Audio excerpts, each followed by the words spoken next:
Hey guys, welcome to this full course on RPA UiPath. This full course video will cover the core topics of RPA UiPath. RPA is in demand and highly growing field. UiPath is the leading robotic process automation tool for large-scale end-to-end automation. For an accelerated business change, it provides solution for business to automate routine office activities. So if you are interested in RPA and tools like UiPath, then you're in the right place. This video will help you understand the concepts of RPA UiPath. So here is the list of topics covered. We'll first understand what is RPA. Then look at the top 10 reasons to learn robotic process automation. We will see some of the real-time RPA examples, followed by which we will look at the comparison between RPA tools like UiPath, Automation Anywhere, and Blueprism. Proceeding further, we will understand what is UiPath, and then learn how UiPath is installed in the device. Then we will see the UiPath tutorial for beginners, followed by which we will go through UiPath Orchestrator, UiPath Robotic Enterprise Framework, UiPath Web Automation, and then we will see Excel automation in UiPath as to how Excel is used in UiPath. Lastly, we will see RPA developer salaries, skills, resume, roles and responsibilities. And finally, UiPath interview questions that will help you crack the interview with ease. I'm sure you're excited to begin with full course. But before we begin, make sure you have subscribed to our YouTube channel and clicked on the bell icon so you never miss an update from Simplilearn. So without wasting any further time, let's get started. This is Jim. He is an accountant in a multinational company. He handles several invoices and other financial records like monetary transactions, liabilities, checks, and ledgers on a daily basis. One of his tasks is to copy all the relevant information from these invoices, such as the name of the company, invoice ID, and date of processing into a spreadsheet, and mail the sheet along with other financial reports to his superiors by the end of the day. As any prompt employee, he transfers all the information to the sheet, attaches the reports, and sends them over to his boss via email every day. But over a period, he starts finding this task to be time-consuming and repetitive. Frustrated, Jim looks for a way to reduce the time and effort it takes to complete the task. And voila! He stumbles across robotic process automation, aka RPA. Using robotic process automation, he builds a simple bot that extracts information from several invoices into an Excel sheet, attaches all the necessary financial reports, and sends them over to his superiors via email at a specific time every day. So, what exactly is robotic process automation?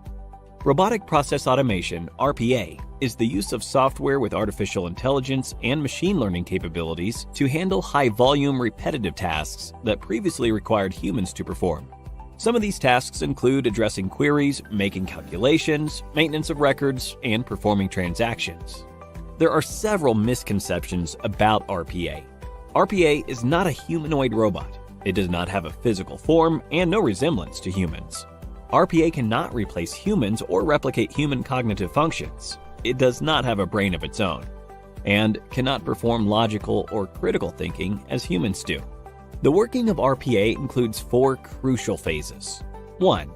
The planning phase typically involves gathering the processes to be automated, identifying the test objects, and finalizing the implementation approach. 2. The development phase includes the creation of automation workflows as per the agreed plan. 3. Deployment and testing is a vital phase, since it uncovers any unexpected outages and ensures a bug-free product. 4. Lastly, there's the support and maintenance phase, which ensures that the product is continuously updated with smooth deployment across the user base. To meet the objectives of RPA, tools are used. These RPA tools are software applications that can configure tasks and automate them. Some of the popular RPA tools in the market are UiPath, Automation Anywhere, Blueprism, WorkFusion, Pega, and Redwood, among others. When it comes to quality, RPA ensures consistent, error-free output, leading to reduced operational risks. This, in turn, improves customer satisfaction. In the area of delivery, RPA can help decrease the average handling time, and this enhances the customer experience and ensures 24/7 business continuity. With respect to cost, according to NASSCOM, domestic businesses can reduce the cost by up to 65% through RPA. It offers a higher ROI by driving positive returns within quarters as opposed to years. Other advantages of RPA include reduced training costs, minimal utilization of IT resources, and easier software migration. Today, many domains and industries like banking and finance, IT integration processes, human resources, insurance agencies, marketing and sales, and customer relationship management readily deploy RPA. RPA service adoption has been showing tremendous growth since 2016 and will continue to increase beyond 2020. According to McKinsey's research, knowledge and work automation could have an economic impact of $5 to $7 trillion by the year 2025. It will impact more than 230 million knowledge workers, which constitute 9% of the global workforce. Any company which is labor-intensive, where people are performing high-volume, high-transaction functions, stand to benefit the most with RPA adoption, boosting their capabilities and saving money and time. Now that we've discussed what RPA is and isn't, here's a question for you. Which of the following is not an RPA use case? 1. Email query processing. 2. Data extraction. 3. Image recognition. 4. Payroll processing. Give it a thought and leave your answers in the comment section below. RPA offers the ability to automate business processes quickly and easily. It paves the way for digital transformation by placing automation tools at the user's disposal. So, what are you waiting for? Get certified and become an RPA developer to build a bright future in the field of automation. 10 reasons why you should learn RPA. But before jumping into it, let me give you a brief insight into what exactly RPA is. Now, do you remember the time you used the digital calculator in maybe your calculus class? It made it so much easier for you to arrive at an answer. Calculators undoubtedly helped you solve complex mathematical problems which previously required a lot of time. And of course, doing manual calculations have inherently several errors. But does calculation account for automation? Well, no. A conventional calculator requires manual input. So this is partial automation. Automating the usage of a calculator that requires zero human intervention is what RPA does. So what exactly is RPA? Robotic process automation is the use of software with artificial intelligence and machine learning capabilities to handle high-volume, repeated tasks that previously required humans. Now, some of these tasks include addressing queries, making calculations, maintaining records, or even making transactions. So, why is RPA gaining popularity so rapidly, and why do companies and techies have RPA perspectives? So, here are the 10 reasons why one should learn RPA. So, number 10, fast implementation. Now, getting data entry bots up and running goes quickly. Implementing a new RPA software system certainly happens much faster than training a new person. You can have these data entry bots up and running in just days. In contrast, if you wanted to hire a new human employee, you'd be taking a lot of time in sorting out resumes, conducting interviews, going through the entire boring hiring process, and then finally when you find the right person, you'd have to spend time and energy on training them. However, in case of RPA, all of this is countered. And number 9, we have no training time. So now this is an important one. If your process changes and the bots need to learn something new, you can either replace them with new bots or alter their programming. Now that again goes much faster than training employees for new tasks. In terms of costs, training an employee for a new task will pan out to be way more expensive and time consuming. Next up, the bots will never quit. Now with RPA, you don't have to worry about employees quitting or dealing with the turnover. Bots don't care how hard they're working or how boring their job is or how repeatedly they're doing the same tasks. Again, yes, it would be ironic if the bots got tired. Software bots can work all the time, 24 hours a day, every single day of the year, at 100% capacity. Now, RPA doesn't take holidays, it doesn't have sick needs, and of course, they do not have unproductive days at all. Well, isn't that a treat to have someone who never retires or decides it's time to move to a different job?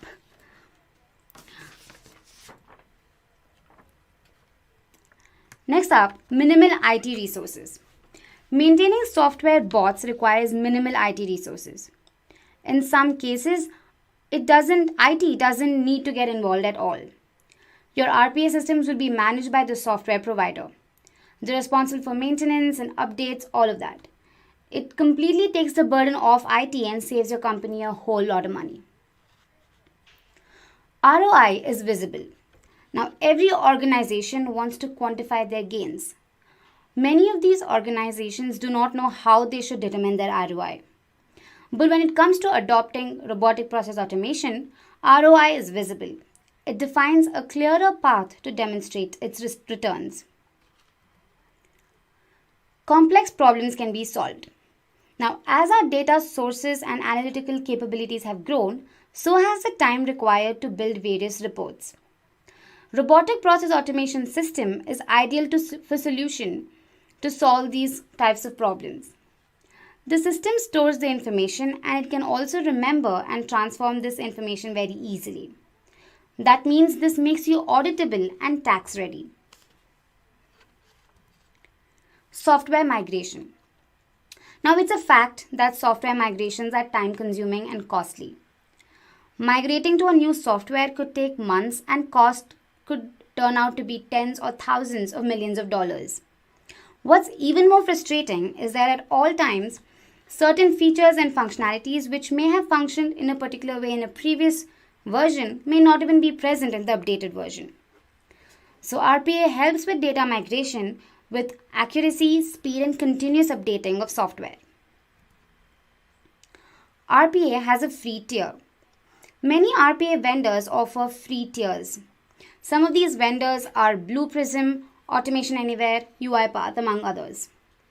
These RPA software vendors are offering high RPA software, notably UiPath with their Community Edition and WorkFusion with their RPA Express. This helps lower the total cost of ownership. There's no rip and replace. Now, RPA doesn't jeopardize an employee's job but helps with the growth of new jobs. To do your work, you'll need some additional software, yes, and virtual machines to deploy fully independent digital bots. But you may not need to rip and replace your existing infrastructures. Also, there's a common misconception that RPA could steal our jobs. Well, that's not true. Monitoring and controlling these bots are completely the responsibilities of the developer. As a result, RPA does not pull down your existing systems, but it leverages them. Lastly, popularity and high salary. According to Glassdoor, the average salary of an RPA developer in the US is $77,000 US. And in India, the beginning salary for an RPA developer is around 4.65 lakhs per annum. Top tier companies like Dell, IBM, Accenture, Capgemini, Cognizant, among others, are readily hiring RPA developers. Now with that, let's move on to the growth projections of RPA. Now looking at the graph here, both RPA software and services increased by huge amounts between 2016 and 2020. According to McKinsey research, knowledge and work automation could have an economic impact of $5 to $7 trillion by the year 2025. It will touch more than 230 million knowledge workers, which constitute about 9% of the global workforce. Any company which is labor intensive, where people are performing high volume, high transaction functions, will boost their capabilities and save money and time with RPA. Now, this is all you need to know about why one should learn RPA. But if you're looking to become a developer, let's look at some of the job roles and responsibilities. RPA developers are responsible for the creation, design, development, and implementation of RPA systems. An RPA developer is expected to provide guidance with process design, develop test automation workflows, deploy RPA components, be it bots, robots, or development tools, support the implementation of RPA solutions, create process documentation, and also assure the quality of the automation. In this video, we will be looking at the robotic process automation example. Let us consider a discussion between John and Jamie. John is very curious and wants to know how and where RPA is used in different fields. Jamie, being a developer, helps John in understanding the RPA examples. Even if you are curious to know the applications of RPA, then you are at the right place. So let's get started. The first example is customer service. Let's look at the problem statement. A customer representative must understand and solve the customer queries, carry out the necessary actions by switching between the various softwares and applications, and inform the customer. This must wait while the representative is busy dealing with data, sometimes asking for information that has already been requested.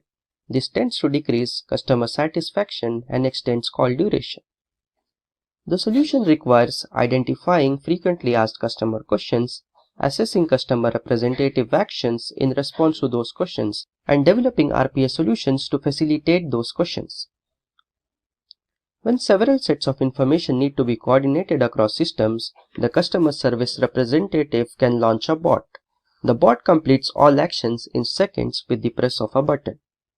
For frequently asked questions, a dashboard can be created. A customer service representative will fill out the necessary information to receive the queries, and bots will use that data in multiple systems to complete the transaction. Let's look at an example.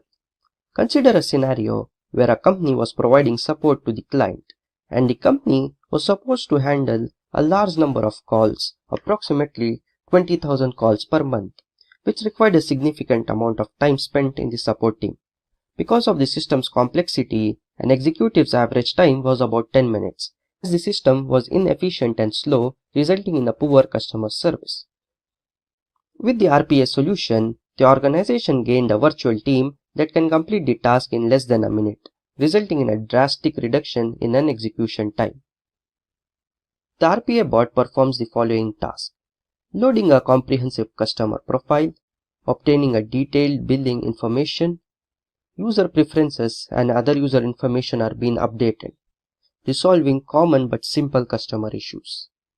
Let's look at the second example, financial service.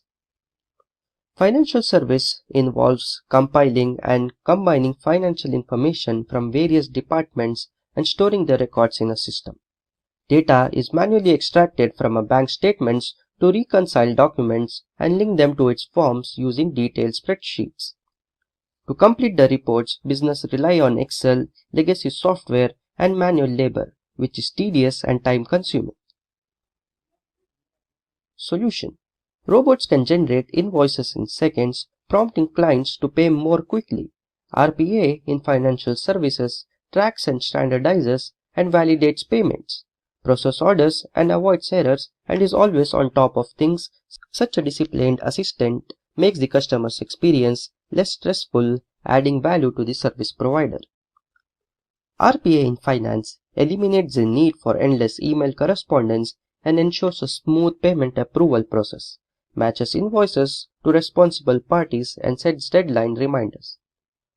Automated data entry speeds up the process and relieves human employees of huge tasks. This enables precise and structured invoice processing.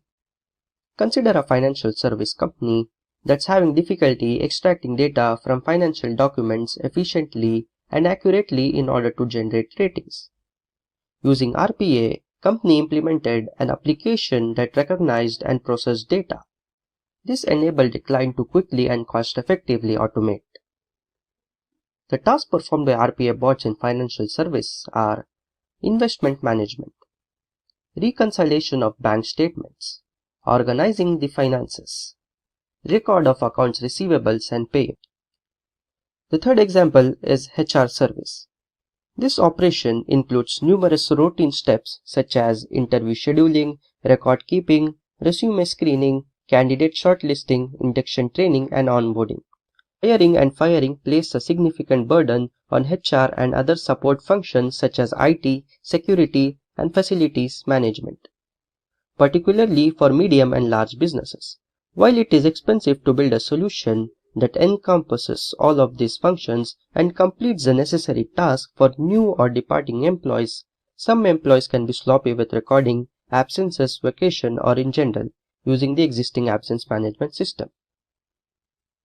So the possible solution for this is RPA can be used to collect and screen resumes and online application forms, conduct through background checks, and compare the information to all relevant job requisitions. This allows the best candidates to be shortlisted. RPA can be used quickly to create offer letters for new employees that are both personalized and accurate. It can also validate records by cross-checking data such as absentees reports against time logged in the corporate network and alerting when information is missing or inconsistent. Talent acquisition team of a company automated aspects of onboarding process for new employees. Previously, the onboarding paperwork was completed manually by one person, consuming a significant amount of employees' time that could have been spent on more valuable work. This type of work that no one wants to do day after day. The company understands that an HR department wants to provide a digital and straightforward experience. The task required a lot of copy and paste activities.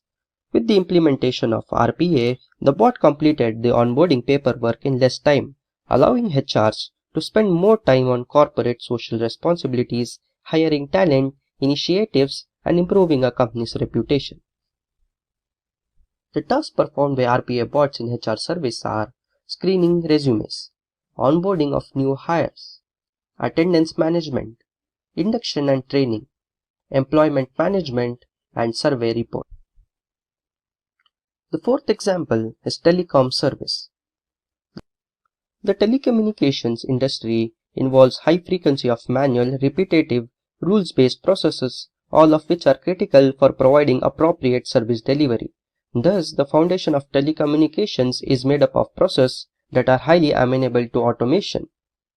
For telecommunication companies looking to improve their customer service, high reliability and accuracy of process outcomes are required. Solution: the use of robotic process automation in telecom reduces error rates to close to zero, improves data quality, improves customer service, and increases operational efficiency, all while contributing significantly to cost reduction. RPA technology can capture the business process task performed by a telecom company's employees.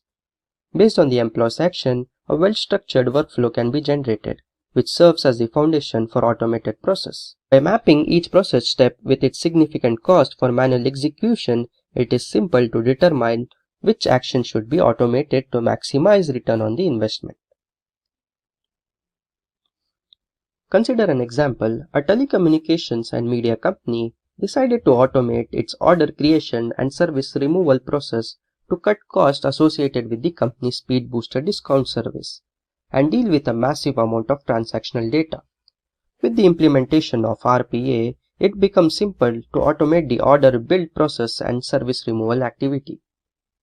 The tasks performed by RPA bots in telecom service are: it checks on the credit and SIM card swapping, resolution of customer complaints, porting customer phone numbers, responding to questions from partners. The fifth example is healthcare service. Healthcare systems contain numerous burdensome tasks that involve significant resource allocation, such as claim management. This results in high operational cost and slow process.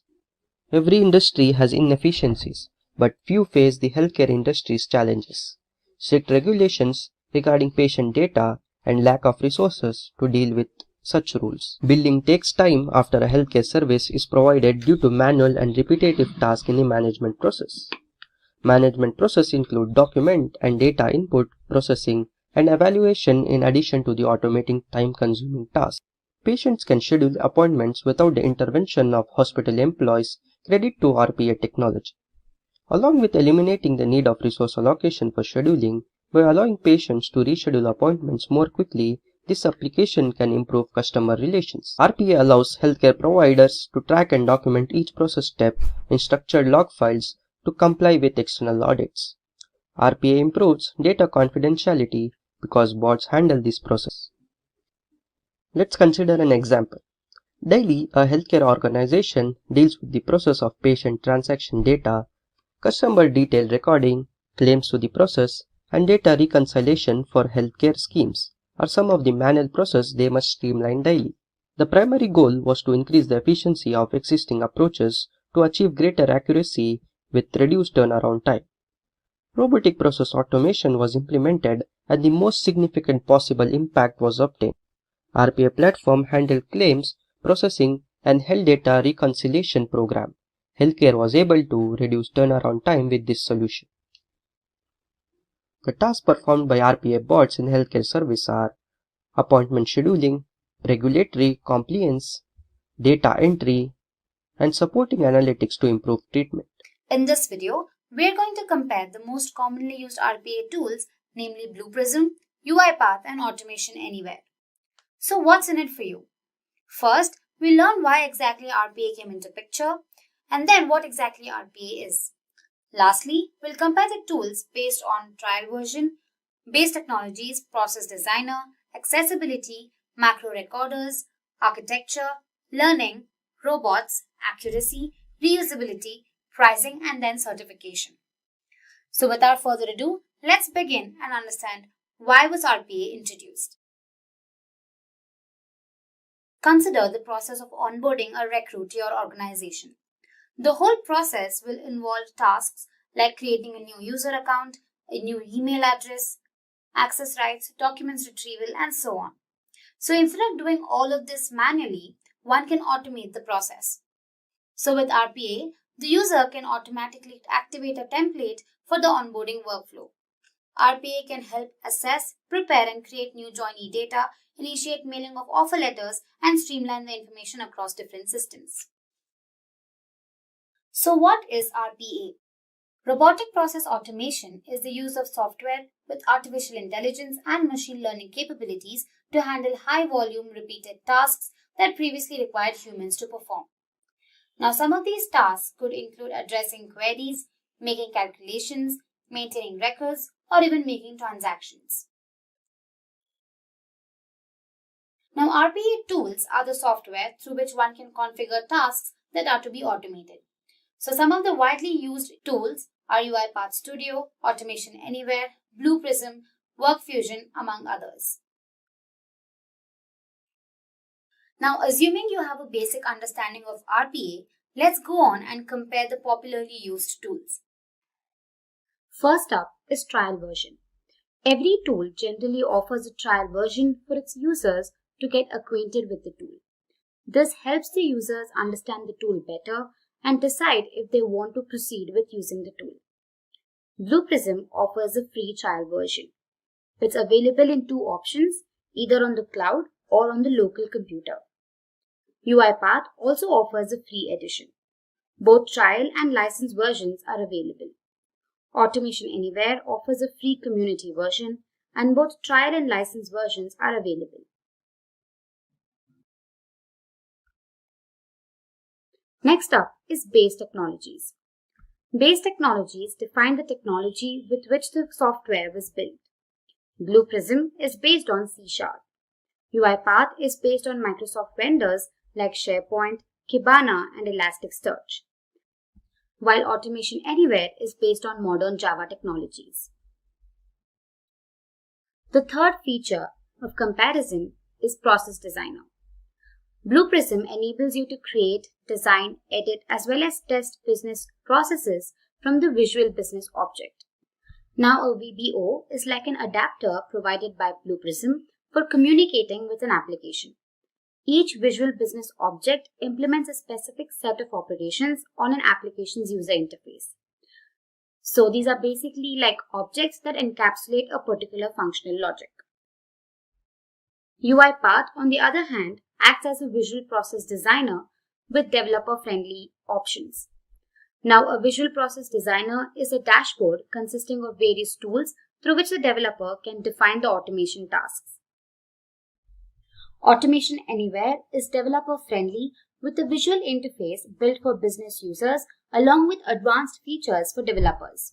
Business users and developers can work side by side to build bots. They can see the visual interface and code in a single screen. The next feature of comparison is accessibility. Blueprism offers browser-based access only. UiPath and Automation Anywhere, on the contrary, offer both application-based and browser-based accessibility. In case of Automation Anywhere, the control room can be accessed with a browser or a mobile application. This is the only platform where users can create bots on any device or any operating system. Moving on to the next feature, learning. Now, in case of Blueprism, the user should have the necessary knowledge of programming.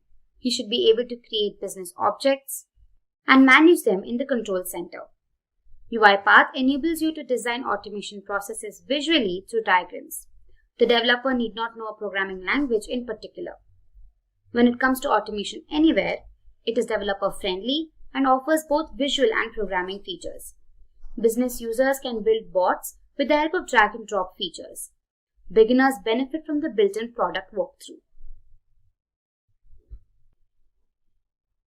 Next up is robots. Now, before we jump in, let's discuss what the different types of bots are. There are two types of bots. We have the front office bots, whose deployment is in the user's control. We also have back office bots that can run on locked machines from an orchestrator. The user may not be actively involved in its working. So moving on to the comparison, Blueprism offers back office automation only. UiPath and Automation Anywhere offer both front and back office automation. In case of Automation Anywhere, the HBC or the human bot collaboration feature enables humans and bots to work together to complete a task and also to manage exceptions and escalations. Moving on, the next feature is Macro Recorder.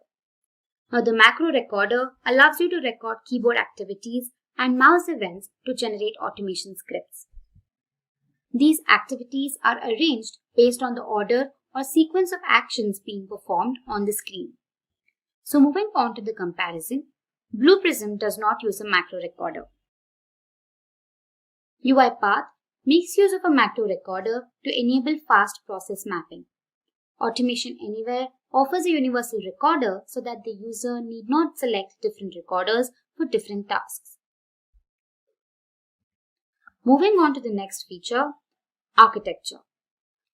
An application that runs on the client side and accesses the remote server for information uses a client-server architecture, whereas an application that runs entirely on a web browser uses the web architecture. In case of a client-server architecture, the user interaction with the server is always through a user interface or application on the client side. On the other hand, in a web application, the user interaction is thoroughly through a web browser. Now, Blueprism and UiPath both incorporate a client-server architecture. Automation Anywhere incorporates a cloud-native web-based microservices architecture. It is the only platform that provides a complete digital worker solution on the web.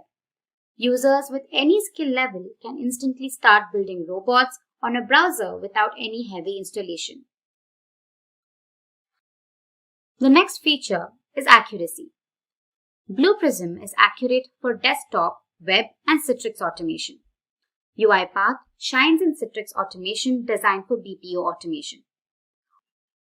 And Automation Anywhere shines in Citrix automation with AI Sense technology.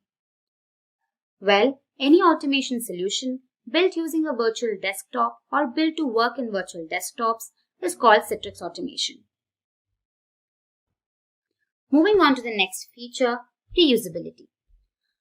Blueprism consists of a library of business objects that can be reused across multiple methods.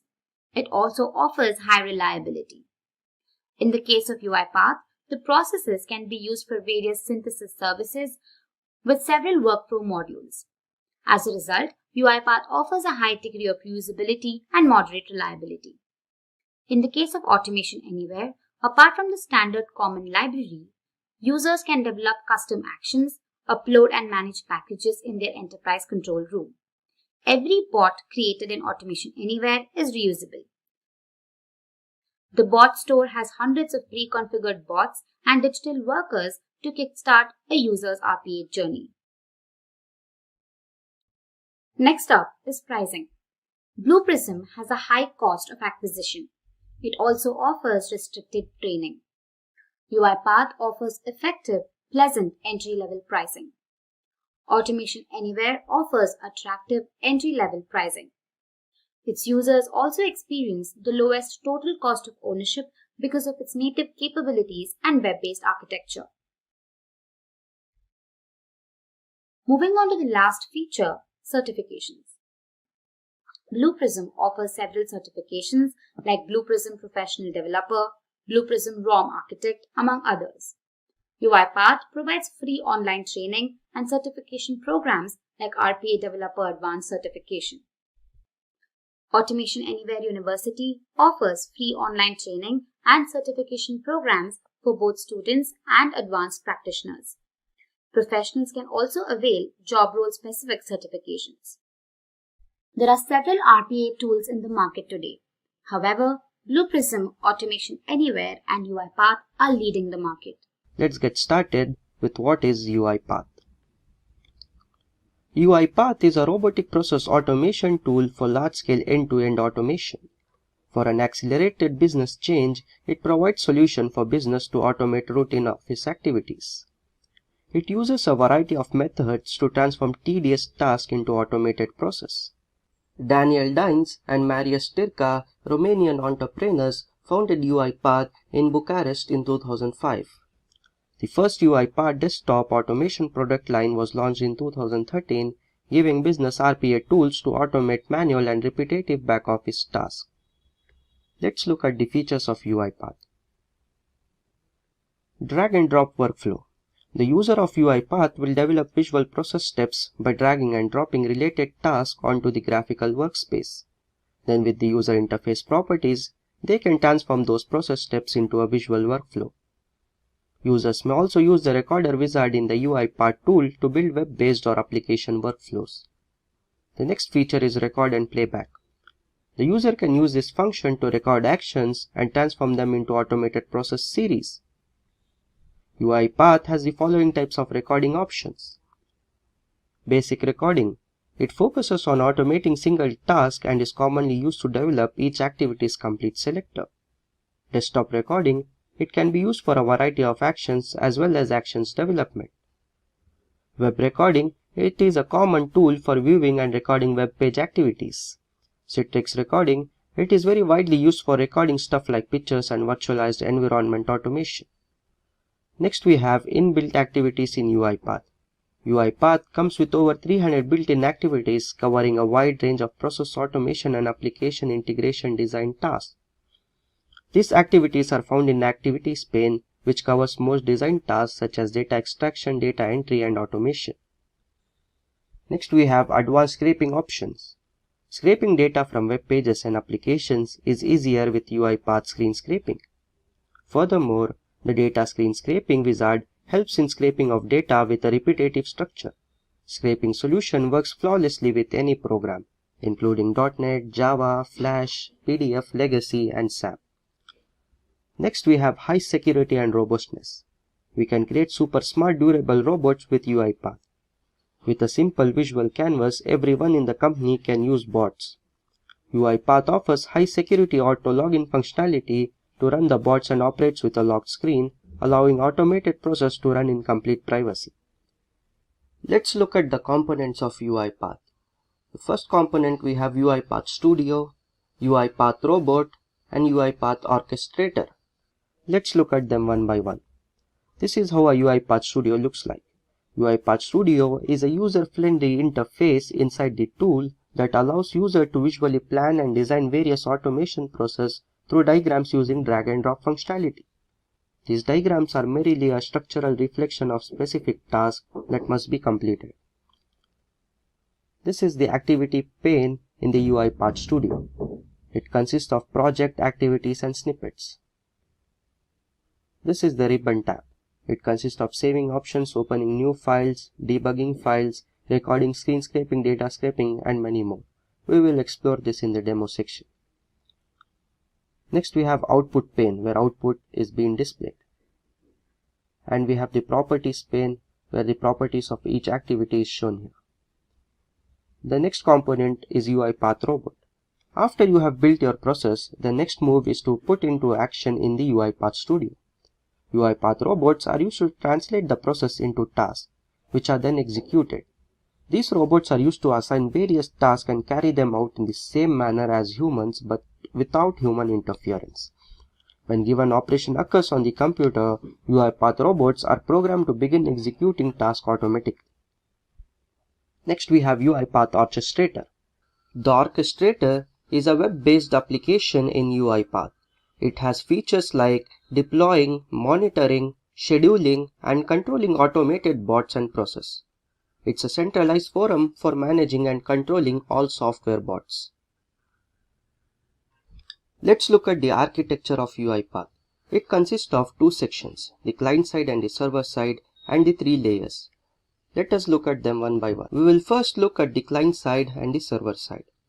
Client-side UiPath components are those that the user or developer can communicate with directly. UiPath Studio, UiPath Robot, Browser, and UiPath Agent are usually included. UiPath's backend operation are considered server-side. The tasks and workflows that a user produces are saved in the databases. UiPath Orchestrator chooses the necessary function and the software robots to carry out the code's task. The robot's logs and statistics are stored in the backend. Logs are useful for analyzing robot performance and detecting errors in them. The two elements comprise the UiPath robot, agent support for UiPath and the executor service for UiPath. The agent support for UiPath is a service in UiPath that serves as the mediator between the client side and the server side of UiPath. All of the information and data are conveyed via the handler. Messages are also logged into the orchestrator before being moved to the SQL server. The service can be used to search all of the currently available tasks in the device tray. It also can change device settings and start and stop the current task. Executor service for UiPath. In this, the software robots use this service to carry out the task specified in the window session. Now let us look at the three layers. First one is the presentation layer. These UiPath components that are open to the users make up the client layer. UiPath Studio, robots, browsers, UiPath agent and executors. For example, a user or a developer may use these components to design and create different tasks that can be automated. Computer robots are commonly used to complete these tasks. The client layer is another name for the presentation layer. Let us look at the service layer, the UiPath's architecture's most significant sheet. The cloud layer shows all server information. The UiPath Orchestrator is the most significant part of the server layer. When the robots can perform the task, the entire project is periodically uploaded to the server. Within the aid of an orchestrator, the project is often carried out through several structures. The orchestrator is in charge of the whole band. It keeps track of the project development, schedules software robots for execution, and produces summary reports based on the filtered parameter. It assists in the synchronization of software robots so that they can continue to perform routine tasks. It helps our project meet project requirements, service levels, and deadlines, thanks to its web-based management system. Now let us look at the persistence layer. Database servers make up the bulk of this sheet. During this layer, all of the robots' configuration information is saved.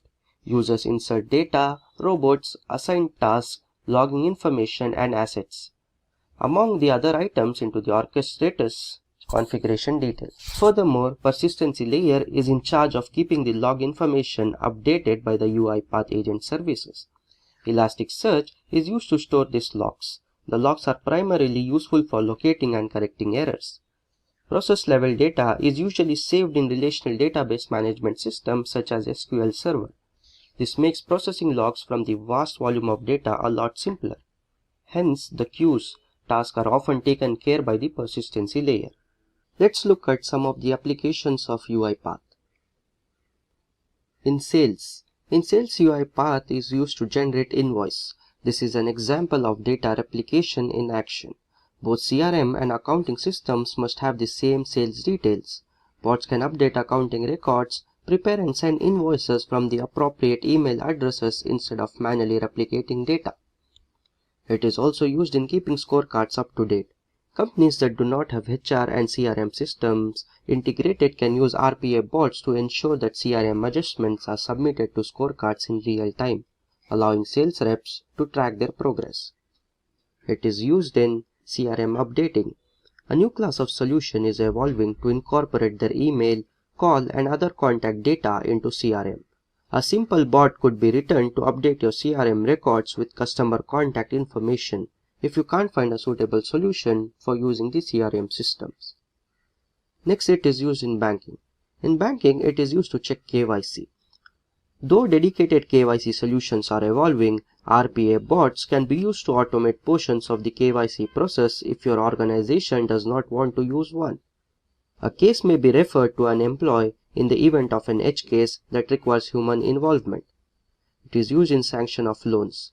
Like most document process activities, this method is appropriate to RPA automation because complex business logic can be embedded in bots, which can partially automate loan decisions and the manual process that follow. It is used in execution of trade. RPA bots may be useful in situations where legacy systems are incapable of storing complex limit orders. However, this is more a band-aid solution. In the long run, switching to a sophisticated and competent trading system will certainly be a smart investment, considering how it could increase trading and minimize trader workload. Next, it is used in healthcare. In healthcare, it is used for appointment scheduling. The RPA bot makes appointment for patient based on their diagnosis, doctor availability, location, and other factors such as financial statement and insurance details. It is used in supporting analytics to improve patient treatment. RPA bots may collect a variety of medical information. RPA bots, for example, can use patient data to a third-party healthcare analytics provider to provide more reliable diagnosis and better patient care without violating any confidentiality regulations. Let's look at the benefits of UiPath. Increase productivity. UiPath automates with quick speed and accessibility. Consider an RPA bot that allows a worker to produce a monthly report in 20 minutes instead of manually taking 4 hours. The company's productivity could increase as a result of process automation. Next, we have high efficiency. RPA software does not need a break. It can operate 24 hours a day. A single RPA robot may replace 2 to 5 full-time workers. If not more, robots can do the same amount of work in less time or more work at the same time than humans. Customer experience. In RPA-adopted business, routine and repetitive and boring tasks are assigned to robots, allowing employees to focus more on customer service. Company may meet consumer needs with the help of professional and knowledgeable employees. Highly secure. There is no risk of information leakage from one component to another because it performs single tasks. As a result, data access is strictly monitored and reported. Cost effective. UiPath has minimal operating cost and more efficient use of IT resources. Let's look at the top companies hiring UiPath developers. Infosys, IBM, Deloitte, EY, KPMG, Tata, Tech Mahindra, and Capgemini. Let's look at the salary trends for UiPath developers. The average pay scale for a UiPath developer in India is 5,45,000 rupees. UiPath developers' salary ranges from 362,000 rupees to 1 million. In USA, the UiPath developer salary ranges from $58,000 to $107,000, and the average salary is $76,000. Let's look at a demo. Consider a scenario where you have multiple Excel files you want to combine the data in single file. In this demo, we will merge 2 Excel files into a single Excel file and send it over an email. Let's create automation to merge 2 Excel files using UiPath. From here, we can open a new project or existing project stored locally or on version control system. With a click, we can open a new project or create a new project from a template. UiPath offers many templates depending on what you are trying to do. For now, let us start with a blank project. So we'll open a blank project here. So we'll open a main workflow. Then we'll go to new and select a new sequence. We can do it using a flowchart as well, but for now I'll show you doing a sequence. So we'll open the sequence and we'll name the sequence. Since we are merging two files, I'll name it as merging files and I'll create it. So we'll go to the activities pane. Firstly, we need to drag and drop a read CSV activity. So search for read CSV. So drag and drop read CSV activity. Since we are using two Excel files, so we need two read CSV activities. And read from the file, we need to select the file location. So we'll select the file location, sample CSV file 1. And at the file 2, we'll select another file location, sample CSV file. At the output side, we'll create a variable and name it as sl underscore file 1.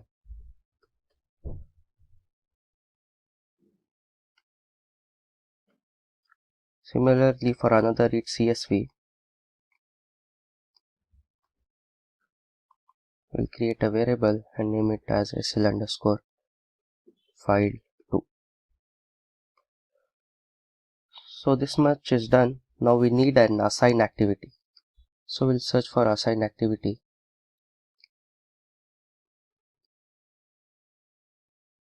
So we'll drag and drop. Assign activity has two parameters, to and enter an expression. So in the to, we'll create a variable, name it as merged SL. And in the expression, write an expression, say SL underscore file 1 dot clone. Why are we using a clone function? The clone function creates a new data table with same structure but does not copy the data. Oops, it's showing an error here. So what's the error? So we need to assign the variable type to be system.data.data table. Here we go. The error has gone. So after using the assign activity, we need to merge the data table. So we need merge data table activity. So search for merge data table. Here we go. Drag and drop it. We need two merge data table activities. So drag and drop. And specify the destination and source here. The destination is the merged SL.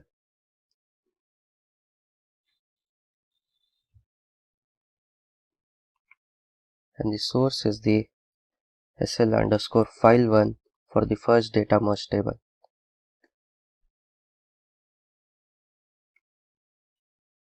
Similarly, for second merge data table, destination remains same.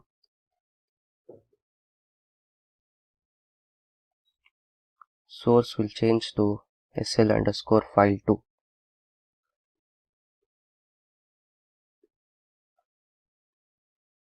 So this is done. So next we need to drag and drop a write CSV file.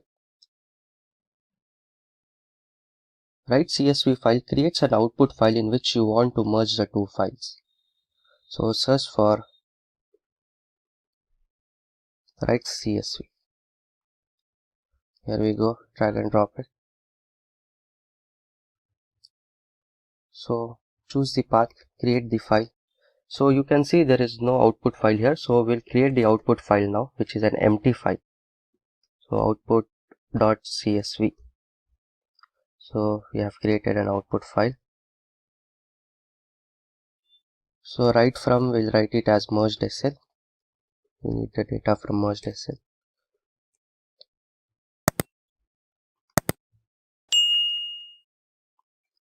So the output file is created. So now we need to send the file over and mail. So for that we need to drag and drop a get password activity. So we'll search for get password activity. Here we go. Drag and drop it. And once you get this get password activity, enter the password here. Enter your password, email ID password. So there is a prerequisite when you use get password. To receive a mail, go to your Google account.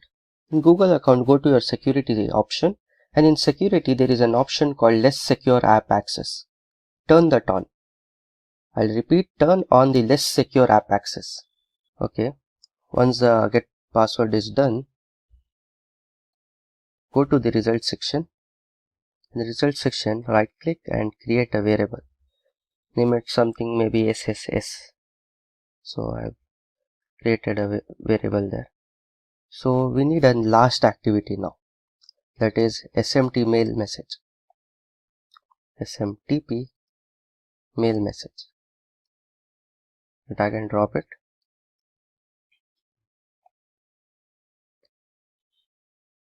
So in the host, port and enter the server. So the server, you have to enter it as smtp.gmail. All should be in the double quotes. smtp.gmail.com, and enter the port number as 587 and enter your email ID here, which is your own email ID. I'll enter mine. Once you enter the email ID, enter the password what we had created.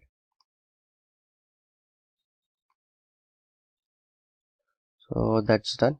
So enter the email ID here.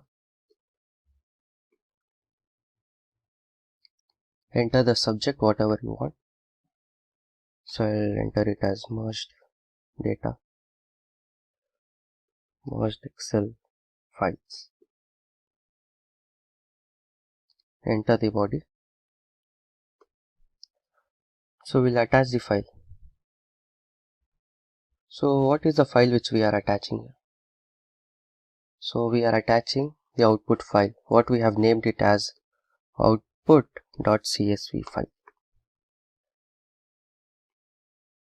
So that's it. We'll run the program. We'll run the code. Sample execution has started. And within the 10 seconds, sample execution has ended. So we'll go and check if we have received the mail. So this is my email ID. Here we go. We have received the email here.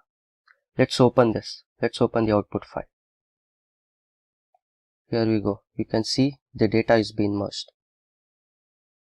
And if you go to the file where the documents were stored, here you go. These were the two files, the sample file 1 and sample file 2, and this is the merged file which was created. Let me show you the sample file 1 and sample file 2. So this is the sample file 1 with 10 rows, and this is sample file 2 which also has 10 rows. So this is file 2 with 10 rows and file 1 with 10 rows.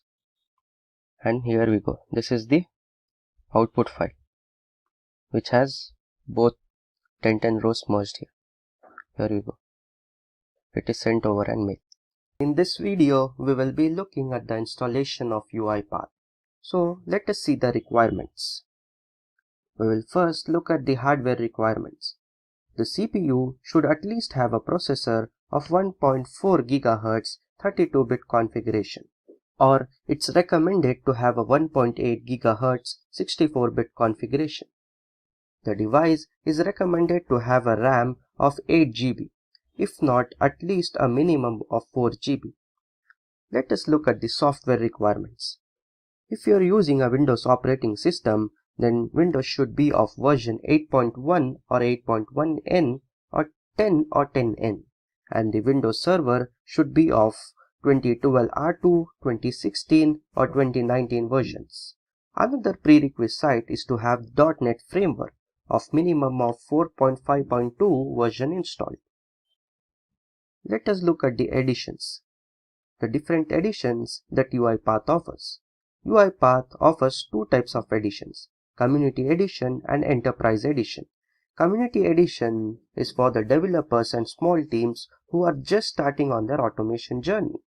The Enterprise Edition is further classified into three types, Enterprise Studio Edition, Enterprise Cloud Edition, and Enterprise Server Edition.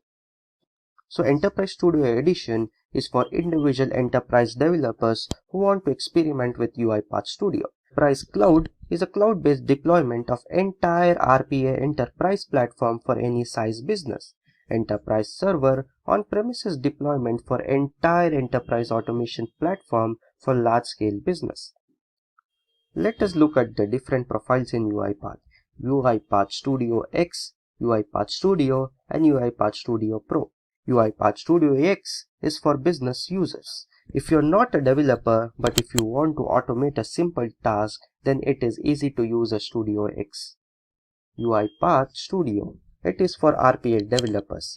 Build complex automation that is run by attended or unattended robots. UiPath Studio Pro. It is for the specialized developers. Automate with AI, advanced RPA features, testing tools, and sophisticated coding services. So we will look at the installation. Let us install UiPath. Go to any one of the browser and search for uipath.com. This will take you to the official UiPath website. Here you can see try UiPath for free. Click here. Since I have already registered before, it is showing as continue to existing organization. If you're visiting this website for the first time, then you might have to register or sign in using an email account. After signing in and filling all the details, you can continue. Here you can see download UiPath Studio. Click on this and download the UiPath Studio. Here you go. The UiPath Studio setup file is getting downloaded. Once the UiPath file is downloaded, run the setup file, and here you can see the UiPath is getting installed. After installation, it will ask for a license. Select Community License, which is free. After selecting the license, you need to choose a profile. There are three profiles: UiPath Studio Pro, which is the Advanced Studio IDE. It has features like testing tools, advanced RPA features, and coding services. Another profile is UiPath Studio. It is for developers who have prior programming experience. And the last profile is the UiPath Studio X. It is for the people who don't have any programming experience. So we will select UiPath Studio X for now. Next, UiPath will ask you to update the channel. You can either select the stable version or preview version. We will select the stable version for now. After you select the versions, you need to select the source control plugins. You can enable Git version control system or Apache Subversion and Azure DevOps Server. UiPath provides a short introduction video tutorials to learn how to build automations following step-by-step instructions, and an academy to take free training on the UiPath Academy. So that's it. You have successfully installed UiPath Studio. From here, you can open a new project, new template, and start building the first automation. In this video, we will learn about UiPath Studio in depth and understand its working with a demo. So what is UiPath?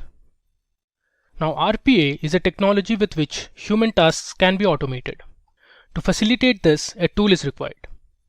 UiPath is one such tool among others that are used to create bots with the help of visual processes and diagrams.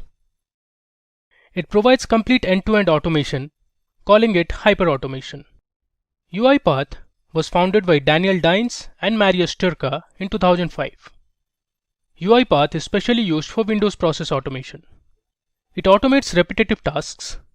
And lastly, UiPath offers drag and drop functionalities to make it easy to use. Now, since there are so many other tools like Blueprism, Automation Anywhere in the market, what makes UiPath stand out? So let's look at the advantages of UiPath. First, UiPath has an activity library.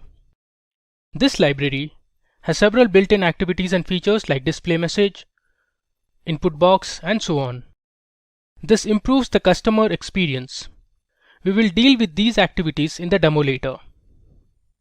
Next up is security. RPA deals with a variety of information like credit card numbers, financial information, and passwords. UiPath offers extensive security since all the information can be encrypted and stored on a centralized server. Up next, we have recorders. So UiPath uses a micro recorder to record the user actions such as mouse clicks and keystrokes. Once the actions are recorded, they can be emulated using emulators for quick automation. Third-party integration. UiPath can be integrated with third-party plugins like IBM Watson and Google plugins. Then we have powerful debugging. UiPath Studio comes with a debug component that helps find and locate problems easily in complex workflows. This is useful for viewing the execution of each activity to verify what data it gets and if there are errors in producing outputs. Now, let's understand the various UiPath products. First up is UiPath Studio. This is the platform to create the bots. This product consists of all the necessary drag and drop activities and a robust UI to help develop bots of your choice. Now, the UiPath Studio consists of the GUI dashboard. It offers a visual dashboard with activities like send email, display message, and so on. Then we have types of recorders. UiPath Studio offers various types of recorders to record actions on multiple platforms. Then we have logging and exception handling. It offers various options for debugging and exception handling such as debug, open logs, slow step, etc. And finally, we have reusable components. The user can create reusable components to publish them together as libraries. Next, we have the UiPath robots. All the automation tasks that created are run by UiPath robots. There are two types of robots: attended robots and unattended robots. Attended robots work with you to speed up service desk and help desk.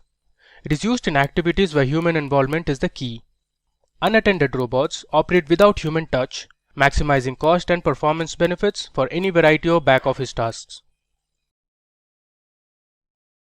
Lastly, we have the UiPath Orchestrator. The Orchestrator is like a centralized entity where you can deploy, secure, manage all your automation tasks. Here are the steps involved. First, you create a bot. Now you create a project and publish it as a process for further use. Once a process is created, it is assigned to a specific robot to execute in an environment. This collectively constitutes a job. Now, let's move on to the architecture of UiPath. So on the top, you have the client layer consisting of UiPath Studio and the UiPath robot. Now, the UiPath robot has two parts. One is the UiPath agent service, which displays all the available jobs in the system tray, and the other one is the UiPath executor service, which is used to run the jobs in one Windows session. The server layer receives the robot once it is ready for execution. With the help of the orchestrator, you can run the project on different PCs. The orchestrator monitors the deploys, configures, queue management, and logging. Lastly, we have the persistent layer, which consists of the databases. It takes care of the queues and holds information about the robot configuration and their assigned processes. Now that we know what UiPath is, let's acquaint ourselves with its user interface and understand its components better. So this is what the typical interface looks like. First, we have the ribbon. It consists of three tabs: Home, Design, and Debug. Home is where you start a new project from predefined templates or open a project you recently worked on. By default, the projects are created in the location shown below. Next is the Design tab. Design tab adds sequences, flowcharts, and state machines to your project. It installs and manages activity packages. It builds interactions with UI elements and then publishes your work to Orchestrator. Finally is Debug. It debugs your workflow while using debugging tools to set up breakpoints, monitor the execution of activities step by step, and adjust the debugging speed. Next on the screen is Tools. So the Tools tab can be used for installing extensions from Chrome, Firefox, Edge, Java, Silverlight, Citrix, and Windows Remote Desktop, and is also used for launching the UI Explorer and Project Dependencies Mass Update tool. Then we have Settings. The Settings tab has options for changing the interface language, theme, setting global preferences, and managing activity feeds. So you have General Settings, then there is Settings for Design, Locations, Manage Resources, and finally License and Profile. Up next, you have Help. The Help tab directs you to product documentation, release notes, online resources, the community forum, and the RPA Academy. After that, you have the Recorder. The Recorder component in UiPath Studio allows the user to record UI mouse movements and keyboard activities to generate automation scripts. After that, you have Scraping.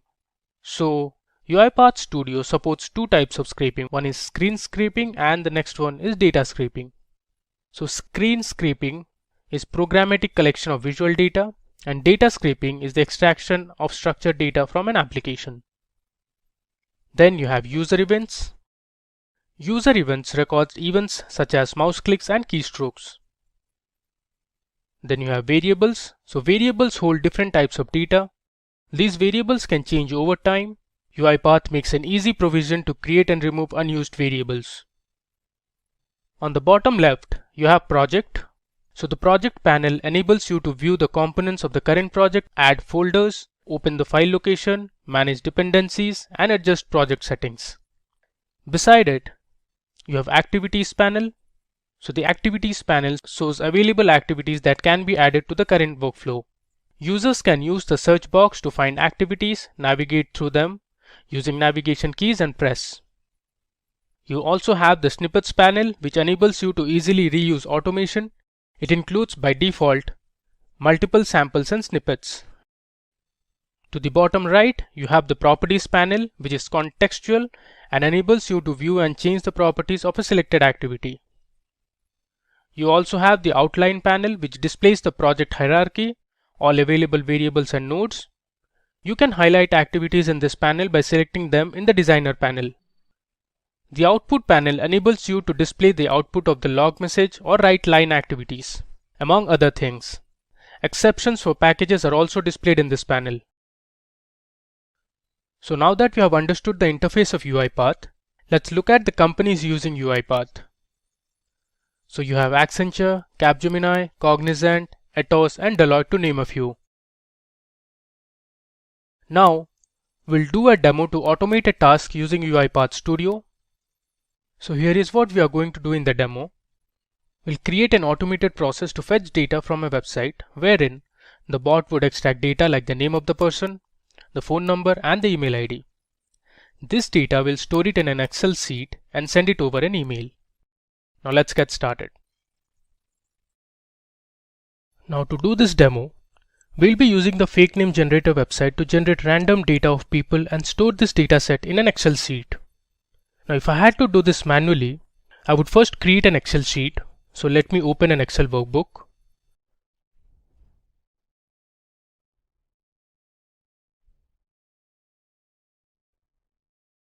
I'll create a blank workbook.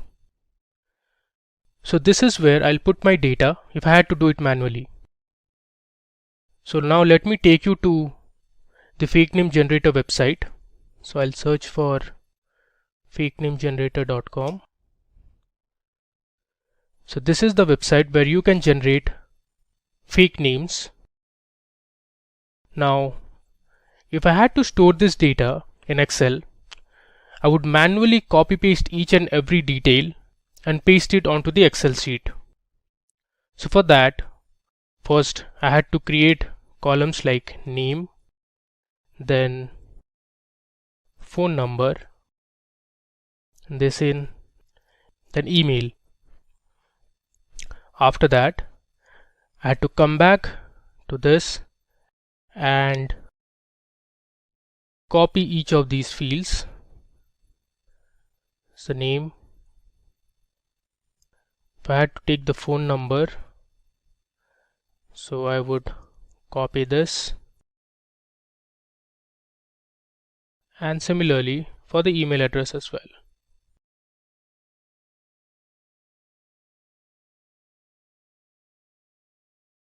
For one record it is fine. What if you are asked to fetch 100 records or say 200 records? Then this method is not at all feasible. It is time consuming and inefficient. You need to find a way where you can automate this task of fetching records. UiPath is a solution for this. So let's see how we can automate this task using the UiPath Studio. So I'll click on Open Main Workflow. First, we need to direct UiPath to go to the fake name generator website. For that, we need the sequence activity. So let me search for sequence here. So under activities, I'll search for sequence and I'll drag it here. After that, I need to open the website in a web browser. So for that, let me search for another activity called Open Browser. So under activity, I look for Open Browser. So I'll drag it on the sequence itself. Now it is asking you to insert the URL of the website, and it must be within double quotes. So I'll go to my website, copy paste the URL. I have to give this URL within double quotes, then I'll paste it. Now we need to select the name of the browser where you want to open this website. So under input and browser type, I'll choose Chrome. Now let me go ahead and run this file. So under debug, I have run file. I'll click on it.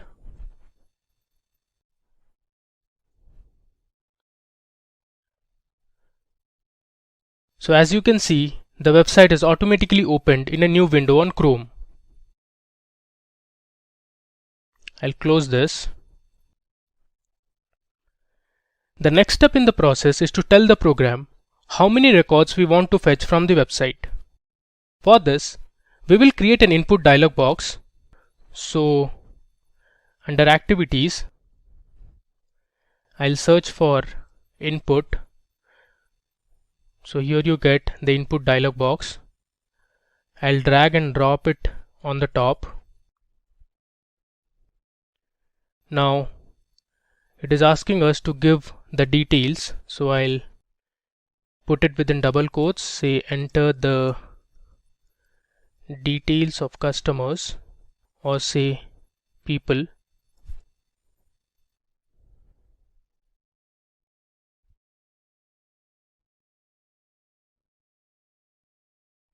And then here I'll give enter the number of records you want to fetch. Now I have to store this information in a variable.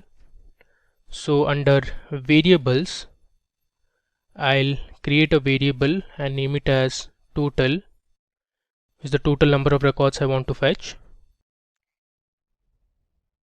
Similarly, under output result, I'll give the same variable name as total. Now we need to fetch the details a number of times repeatedly, say for 10 times or 20 times or 50 times. To do this operation, I'll be using a do-while loop.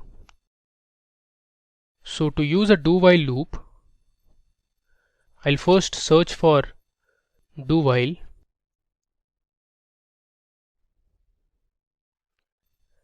and I'll drop it to the do section of the sequence. As you can see, do while has two components. One is the body, the other one is condition. The body has the things that you want the program to do. The condition is where you evaluate certain conditions every time when the program has to do a task. So for every step or iteration, it will check if the condition is true or not and go inside the body of the loop. Now for doing this, we need to assign a variable. So let's name the variable as val, and I'll change the variable type to integer, and I'll make the scope to sequence. I'll also assign a default value of 0.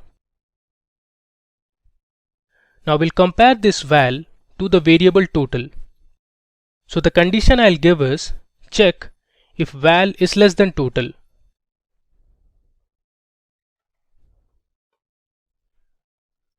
So under condition, I'll give val less than total. So every time the value of val is less than the total, it will keep fetching the records from the website. You can see it has thrown some error. Now this is because our total variable is of type string while the val variable is of type integer. So you can't compare an integer with a string variable. So that would be absurd. We need to convert the total variable to an integer using the cint function. So here itself I'll write cint, which is convert this total variable to integer. You can see the error is gone. The next thing I want to do is, if the value of the val variable is less than total, I'll increment the value of val to 1. So to do that, I'll use an activity called assign. So I'll check for assign and I'll drag it onto the body. So here I'll give val equals to val plus 1. This will make sure the value of val increases by 1 every time there is a new record inserted. It will continue until the value of val no longer matches the total. So the next job is to extract information from the website. To do this, we will use the get full text activity. So I'll search for get full text here, and I'll drag it right below the assign activity. Now you need to select the information which you want. So first I want to get the name. I'll click on the indicate element inside browser and then select the name of the person. So I'll click on this and I'll click on the name. There you go. Now we need to store this name in a variable. So I'll create a variable. So under variable, I'll create a variable called name, and in the output also I'll give the same variable name. Next, I want to fetch the phone number of the person. So I'll again select get full text and I'll drag it here. I'll click on indicate element inside browser. So I'll scroll down and I'll select the phone number of the person. So we have selected the phone number. Similarly, I'll store this phone number in a variable. I'll create a variable called phone underscore number, and the output text box also will give the same variable as phone underscore number. After that, I want to get the email address of the person. So I'll continue with the same drill. I'll select the activity once again, which is get full text, and I'll drag it right here. I'll click on indicate element inside browser, and now we'll select the email address, which is this one. Similarly, I'll store the email address in a variable called email underscore ID, and in the output also we'll give the same variable name, which is email underscore ID.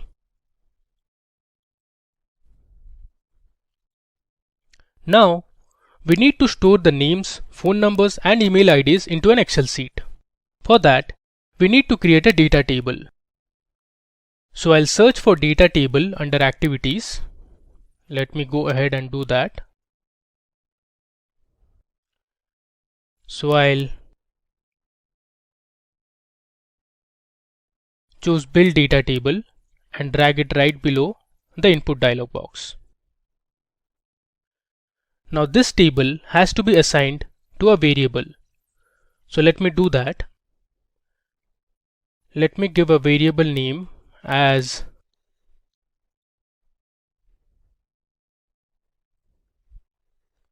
fetch underscore data underscore table. Similarly, in the output also we'll give the same variable name, which is fetch underscore data underscore table. One thing I need to tell you here is we'll change the variable type. So I'll select browse for types and look for data table, which is system.data. I'll drill down and search for data table, which is this one. Click OK. We need to assign the column names to this data table. So let me now do that. I'll uncheck all this and select the columns. So we'll give the first column name as name itself. Click on OK. Select one more column, give it as phone number. Click OK, and then we need the email address.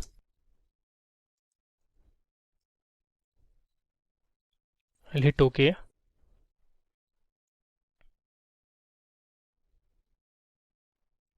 So we are done. So first the data table is created, and then we'll write this data to an Excel file. After that, we need to create rows for the data table. For that, I will search for row. Under activities, I'll search for row and I'll select add row. I'll select add data row.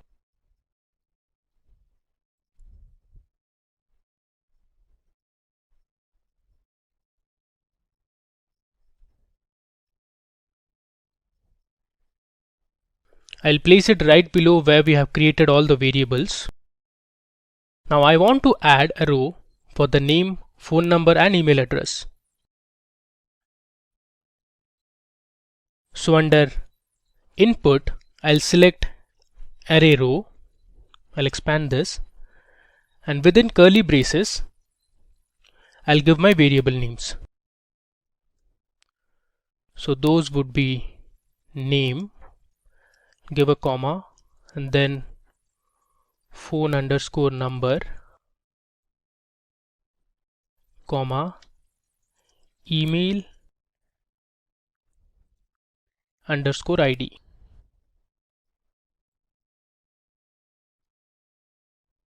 Click OK. I made a mistake. It should be within curly braces. OK. Now to tell the table to which it should write the rows to, we need to assign under the data table name.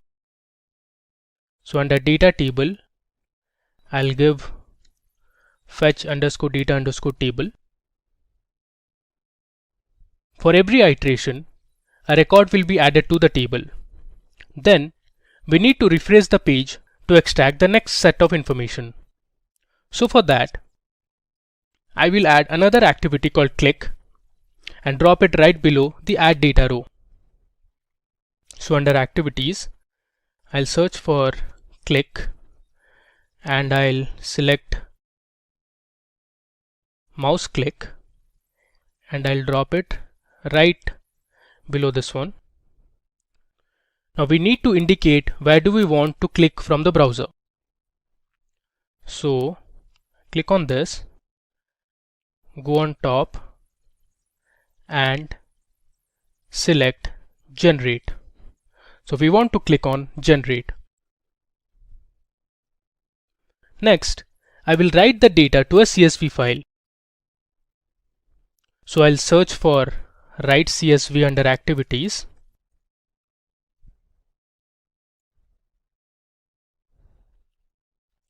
And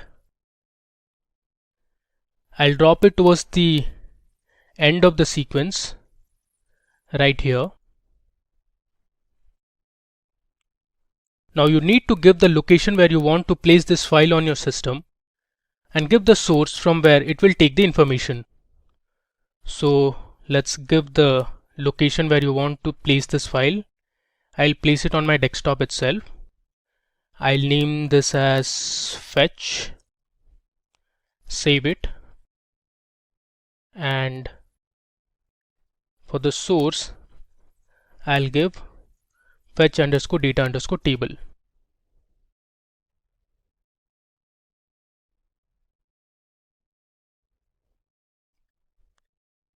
We are all set. Now let's run it. So under debug file, I'll select run file. I'll enter the number of records. So let me fetch 10 records. Click on OK. Now this might take some time.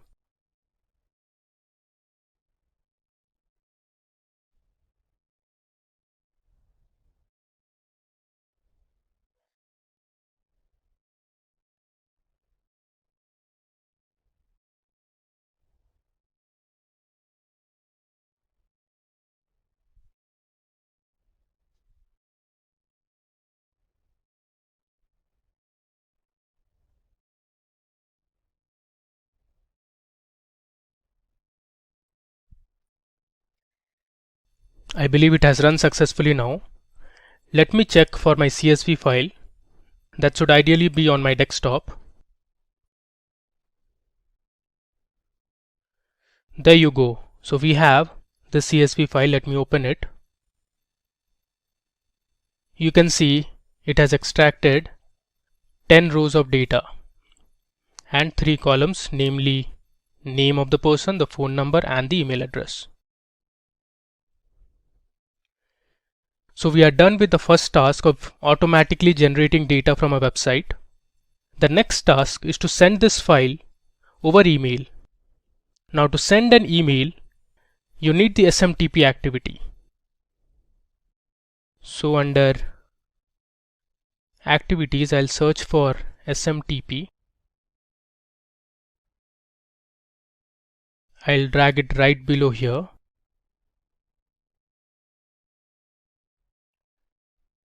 Now we need to configure this. I'll be actually sending this email from someone else's email ID to my email ID. So under to, I'll give my email address, which is within quotes, I'll type abhijit.biswal@ Simplilearn.net. I'll give a subject as automatic data extraction. Under body, I'll give something like hi, please find attached. Now we have to attach the file.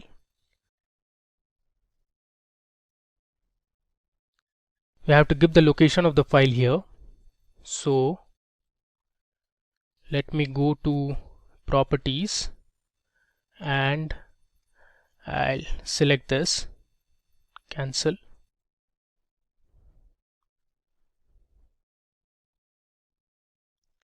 Paste this here, followed by the file name, which is fetch.csv.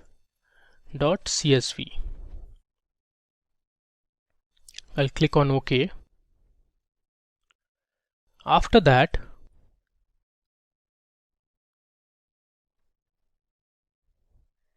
I have to give the host port number, which is 465, and the server name,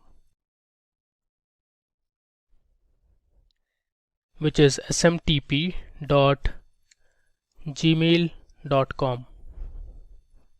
Under logon, I'll give the sender's email ID,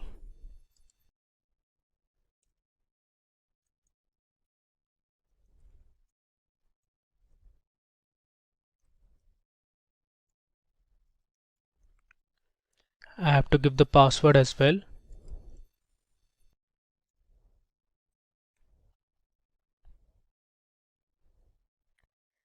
Under the receiver, it's my email ID, which is avijit.biswal@simplilearn.net. For the sender, I'll give the email ID as chinmay.deshpande@simplilearn.net, and I'll give a dummy name, is Chinmay.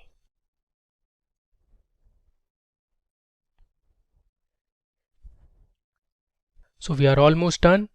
Let me now go to debug file and run this. It is asking to enter the number of records. I'll give 5. Click on OK.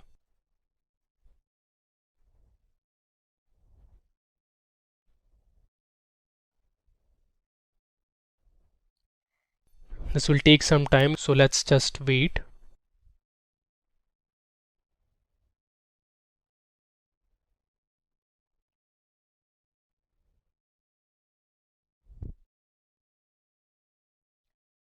So we have successfully run our program. Now let me check my inbox if I have got any mail from Chinmay. So there you go. I have got this email, and below you can see the fetch.csv file attached, and it has 5 rows. What is UiPath Orchestrator? UiPath Orchestrator is a web application that allows you to orchestrate the execution of repetitive business process by UiPath robots. Orchestrator manages the creation, monitoring, scheduling, and controlling of automated bots and process. It serves as a point of integration for third-party solutions and applications. It's a centralized forum for managing and controlling all software bots. It can manage the entire robot fleet. Let's look at the orchestrator capabilities. Provisioning. Provisioning establishes and maintains the connection between the robots and the web application. Deployment. Deployment ensures that the correct package versions are delivered to the assigned robots for execution. Configuration. Configuration looks after the maintenance and delivery of the robot environments and process configuration. Queues. Queues ensures that the workload is distributed automatically across robots. Monitoring. Monitoring manages user permissions and keeps track of robot recognition details. Logging. Logging logs are stored and indexed in a SQL database. Interconnectivity. Interconnectivity functions as a centralized contact point for third-party solutions or applications. Let's look at the Orchestrator use cases. The strength of UiPath Orchestrator comes from its ability to control the entire robot fleet. Let's look at the different use cases. The first is attended. This type of robot is activated by user events and operates at the same workstation as a human. Orchestrator is used with attended robots to provide a centralized process deployment and logging medium. Unattended. In virtual environments, robots can run unattended and automate a variety of processes. The orchestrator is in charge of remote execution, control, scheduling, and support for work queues in addition to the attended robot capabilities. Studio or Studio X.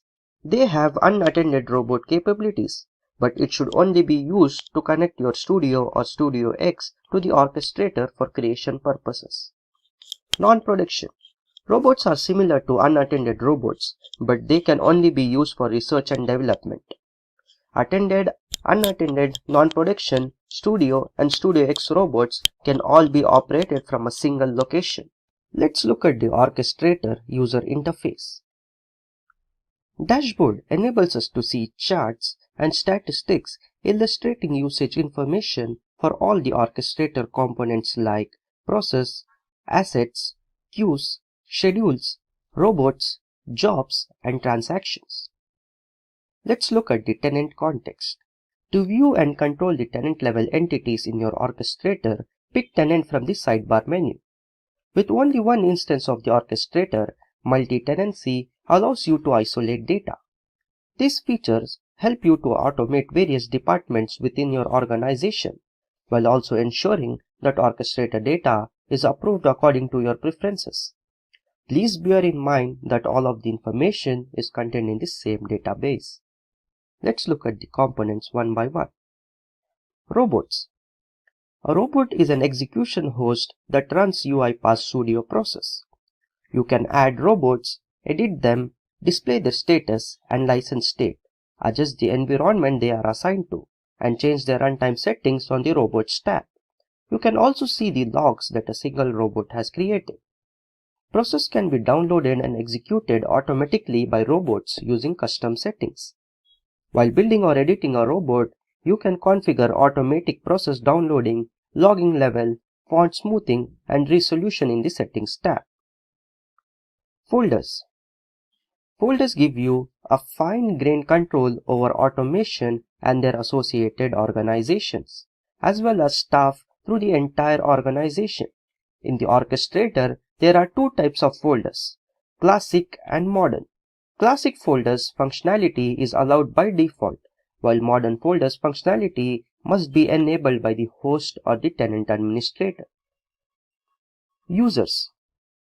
A user is an individual with access-dependent capabilities whose view and control of the orchestrator are determined by the access rights granted. Users can be developed and managed either locally in the orchestrator or an external directory. Roles. In Orchestrator, the Roles tab help you to handle user permissions. The orchestrator view that a consumer has is defined by the role they have been assigned. A function allows you to control view, edit, create, and delete permissions on all orchestrator pages and modules. Machines.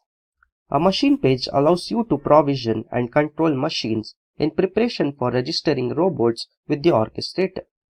It lists all of the machines that are currently in operation as well as their forms. It allows you to create your computer whether it's standard or a template. Packages. All projects published from UiPath Studio and those manually imported are displayed on the Packages tab. You can display all available versions of any package on the Packages tab, as well as their status, claims, and release notes if they are available. ML Skills. ML Skills retrieves and requests machine learning skills from the AI Fabric service. It authenticates the robot that is running the machine learning skills. Audit. The audit page shows the audit trail for all acts taken by orchestrator entities. Several criteria, including component, user, action, and time, can be used to filter the data on the audit page. Credential stores. A credential store is named location inside a safe store, such as CyberArk, where you can get robot credentials and credential assets when you need them.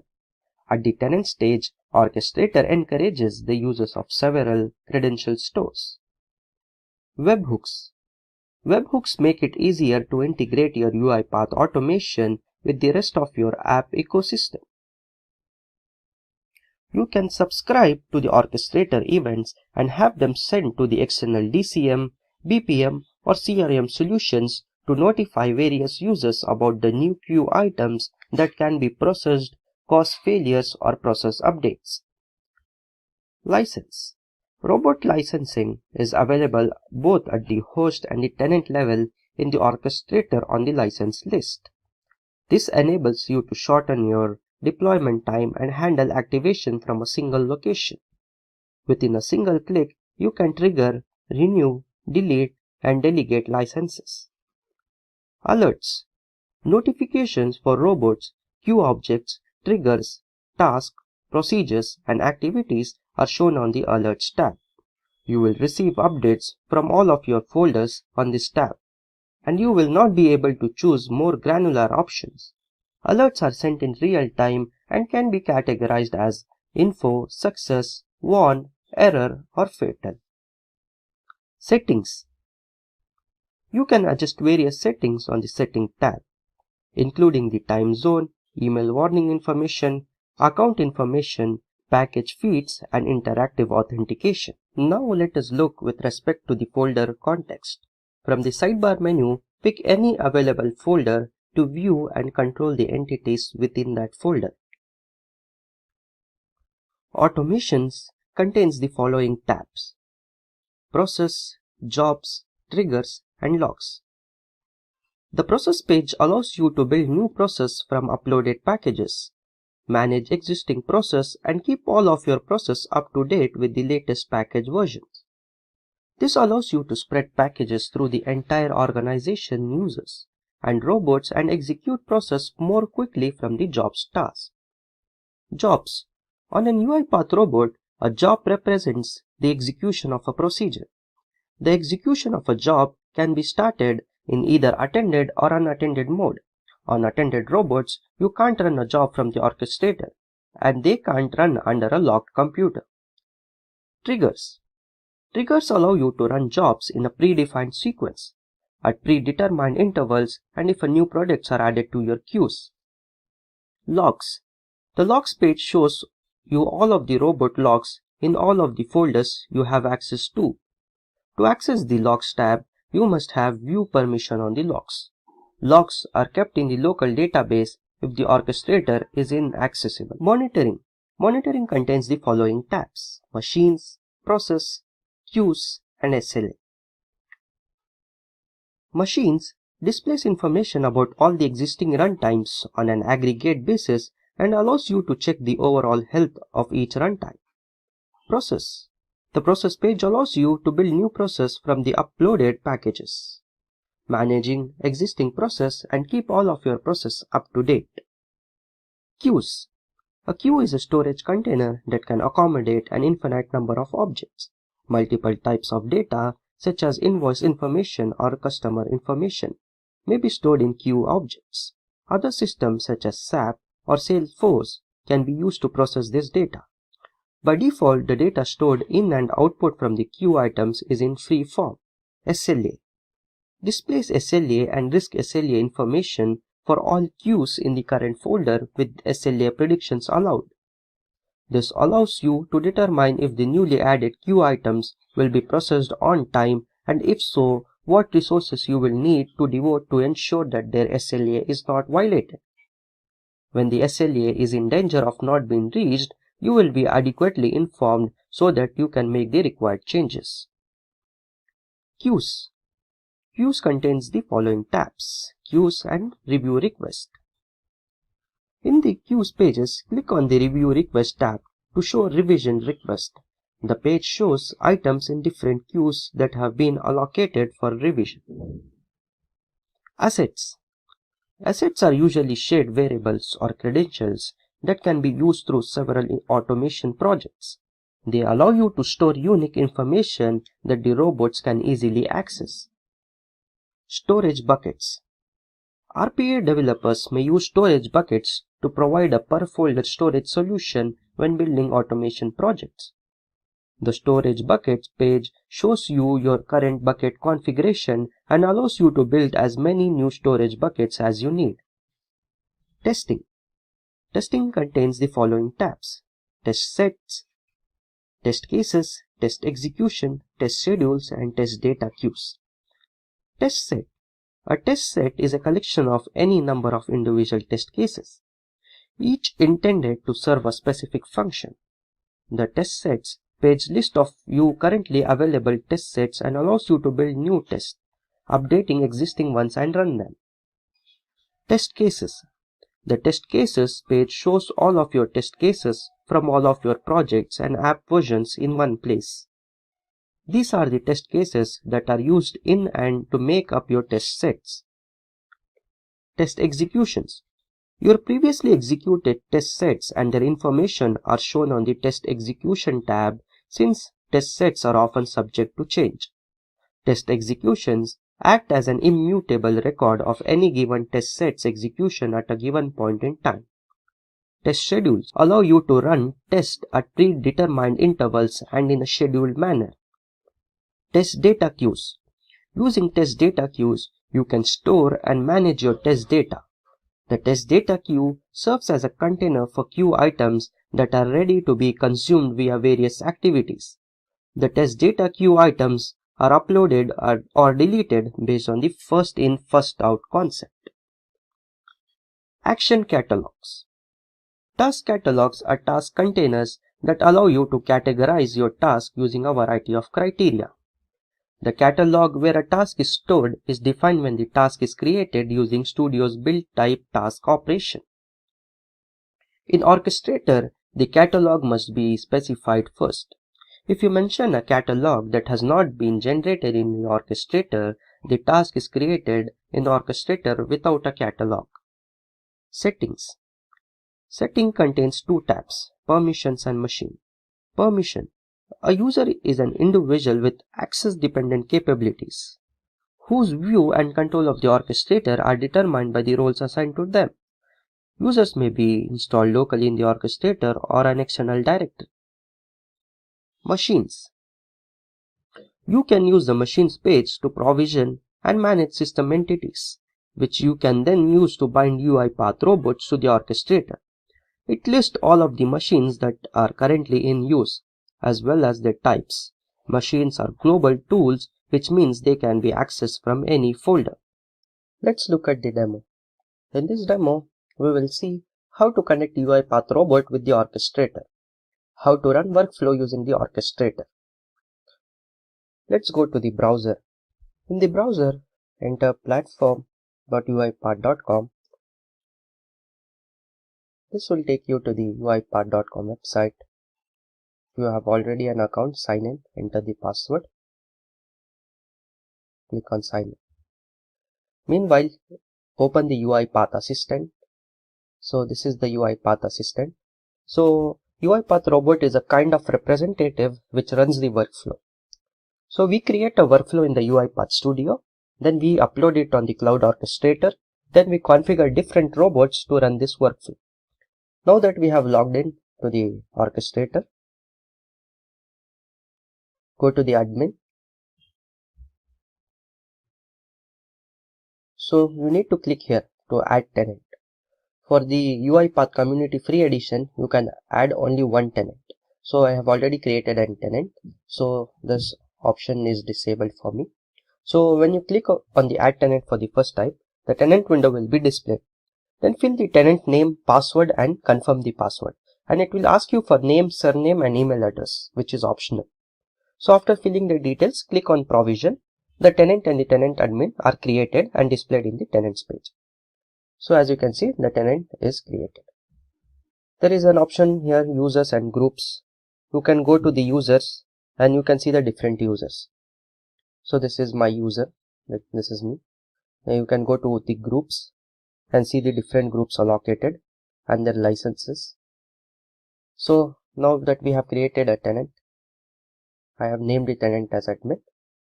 Let's open it. Meanwhile, you can open UiPath Assistant.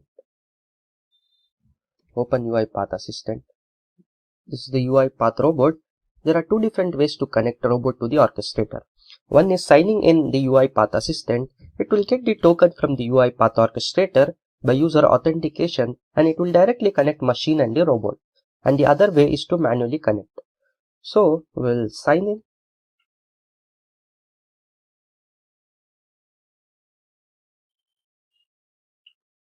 Enter the password.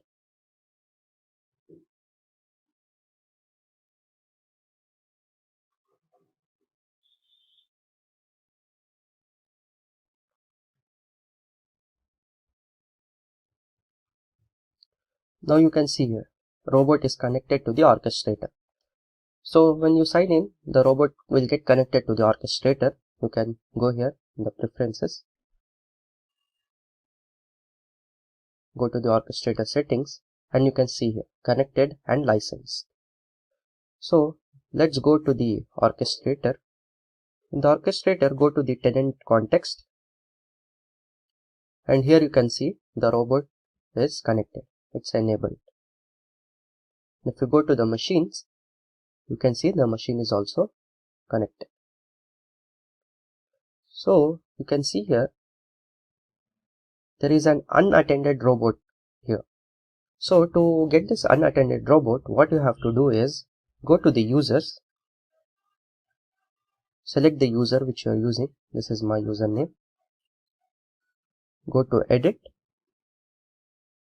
and here you should enable this unattended robot. Enable this option and enter the username. To get the username, you can open the command prompt and enter who am I.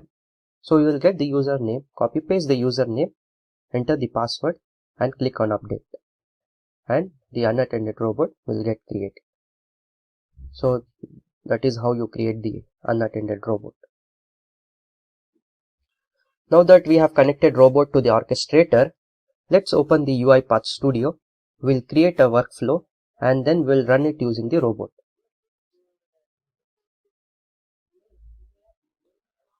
So now we have opened the UiPath Studio. Let's open a blank process. After opening the UiPath Studio, click on Open Main Workflow. First, we'll drag and drop a sequence. Then we need an input dialog box. We'll drag and drop an input dialog box. Enter a title. Let's say we'll enter it as UiPath Orchestrator. Enter the input label. We'll enter it as enter your name. Let the input type be as text box. Let's create a variable. Say we'll name it as name. And let the variable type be string and the scope is in the sequence scope. Now we have created the variable. So the value entered should be of the variable name. Now we'll drag and drop a message box. A message should be displayed. So you enter a caption for the message, say be it welcome, and enter the text. Let's say hi, and we need to concatenate it with the variable name.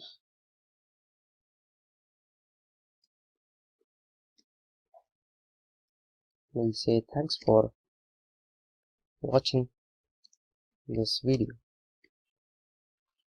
So here we go. We have created a workflow.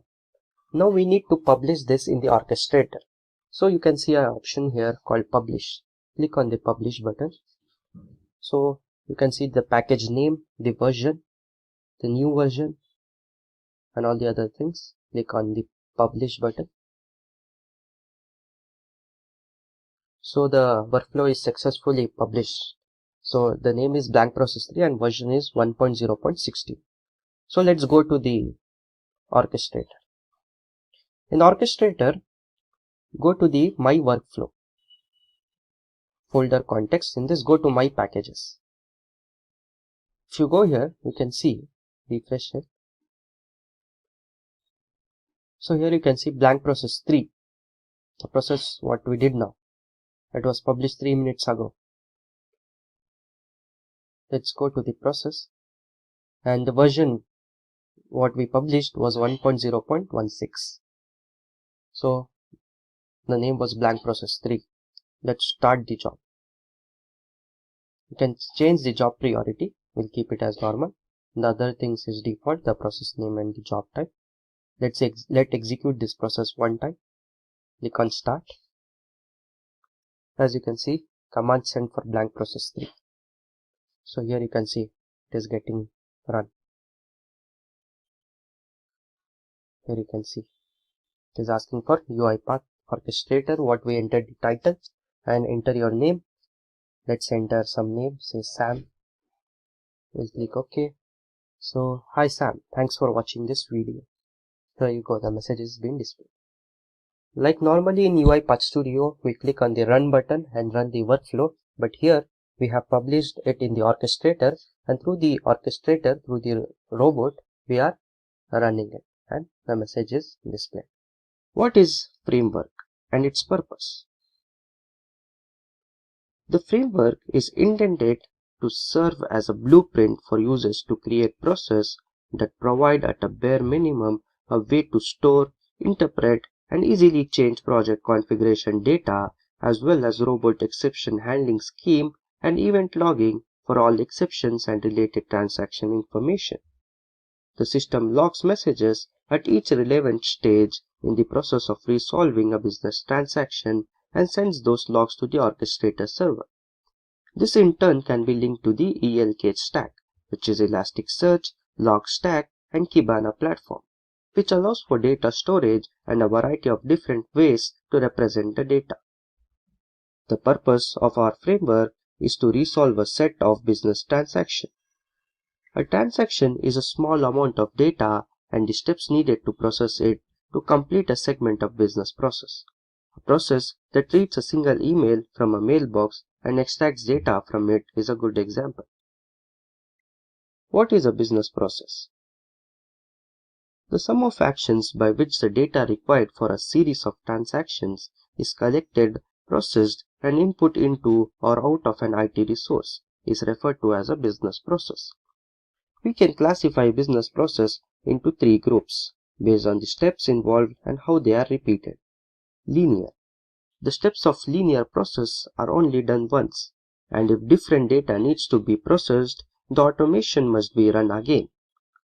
Iterative. The steps of iterative process are repeated several times, but different data items are used every time. Transactional. Transactional systems like iterative process have steps that replicate several times over various data objects. What is RE framework? The Robotic Enterprise Framework is a state machine-based project template. The template includes several ready-to-use state containers for launching applications, retrieving data, processing it, and closing the transaction. These states are linked together by a series of transactions that cover almost every requirement in a typical automation scenario. Several workflows have been triggered, each of which deals with a different aspect of project. It's designed to incorporate all of the industry's best practices for logging, exception management, application initialization, and other areas, showing it to handle even the most complex business situations. Let's look at the features of RE framework. The 3 features are settings, logging, and business application exception. Settings. During the initialization phase of several processes, some configuration settings and configuration values are frequently read, like URLs to the web application, orchestrator queue names, and default logging messages. The RE framework maintains the track of this information by reading it from a configuration file and storing it in a different dictionary object shared by all states. Instead of updating workflows directly, this provides a simple way to manage projects by adjusting values in the configuration file. Logging. The built-in logging mechanism is another helpful feature of RE framework.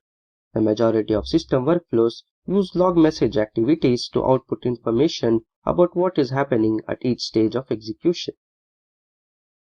This can be used to not only identify problems and aid in the debugging process, but also to generate visualization and reports about the process execution, like how many invoices are handled every day, how many failures occur, and what are the critical causes of this failure. Business and application execution. There may be conditions that occur during the execution of most processes that are not part of the usual execution flow and must be resolved to achieve more efficient automation. If the issue can be resolved by restarting application, the framework will do so automatically and attempt to process the transaction again. Such exceptions are known as application exception. If the issue is with the data or an underlying business requirement, the system skips the transaction and moves to the next. Such exceptions are known as business exception.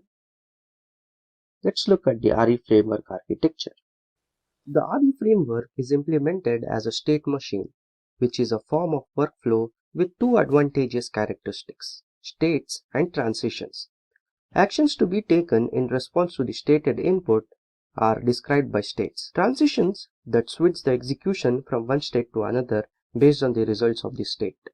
There are four key states in RE framework, that is, initial state, get transaction data, process transaction, and end process. Initial state, initialization, this is the point at which the procedure begins. It's an event where the process initializes the settings and runs application tests to ensure that all of the prerequisites for the process start are met. So initialization transitions. So there are two transitions, system exception and successful. When a system error is not nothing, it gets transitioned to the end process. If we have an application exception during the initialization phase, we don't have enough details to start the process. As a result, we are going to the end process state to wrap it up. Successful. When a system error is nothing, it gets transitioned to get transaction data. If during the initialization we have no error, then we go to the get transaction data. The next state is the get transaction state. This state retrieves the next transaction object. This can be a queue item or a collection item. Transaction items are queue items by default, but this can be modified to meet your needs. This is also the state where the developer can set the condition to exit the state when there are no items to process. Get transaction data transitions. There are two transitions, no data and new transaction. No data, if the transaction item is nothing, then we are at the end of our data collection, so we go to the end process. New transaction data. If the transaction item contains data, then we process it. Next state is the process transaction state. The process transaction state, for the transaction item obtained in the previous step, it performs actions and applies logic in various applications. If a transaction item has been processed, the process moves on to the next transaction item that is available. So there are three process transaction transitions: success, business exception, and system exception. In success, if the condition is business rule exception is nothing and system error is nothing, then the transition to get transaction data. If there is a business rule exception, it is logged and we move on to the next transition. Business exception. If the business rule exception is not nothing, then it gets transitioned to get transaction data. If we have a business rule exception, we log it and move to the next transaction by going to the get transaction data state. System exception. If we have an application exception, we close all programs, kill them if they fail to complete, take a screenshot at the moment the exception happened, and go to init, where we reinitialize our working environment and begin a new form of transaction that has failed. And finally, we have the end process state. The procedure is completed and the application opened during the automation are closed in the end process state. Since this is the last state, the final state, there are no transition available in the end process state. We'll explore each one of the states in detail in the demo. Let's see the demo now. In this demo, we will see how to dispatch data from the Excel file, Then we will create queue items and process these items, and then we will understand the working of each state in the robotic enterprise framework in detail. So let's get started. First we will go to the Orchestrator and create a queue. Enter cloudplatform.ui.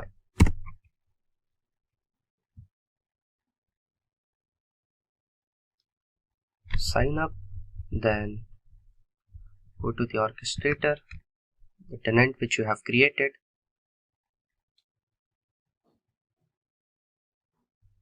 Select the folder context, go to the folder context, and you can see queues here. Go to the queues and you can see an option to add here. Click on add and enter a queue name. I'll enter it as REF. Enter any description if you want. Give unique reference yes and add. And you can see a queue is been added. So you can add an asset as well.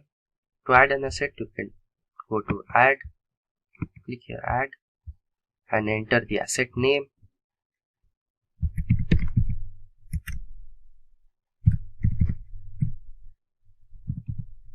And select the type, whatever is required, say boolean.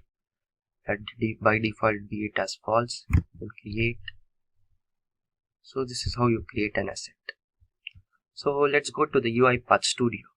So what we are basically doing is we are building two processes. One to feed a queue in the orchestrator, that is a dispatcher process, and one to process transaction from the queue, that is using the robotic enterprise framework.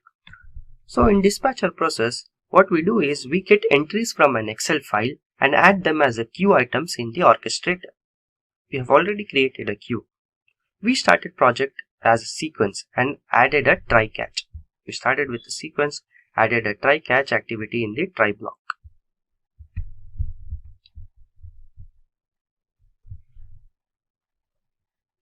We used a read range activity to read first 10 lines from A1 to C11 from an Excel file and store them in a newly created data table variable.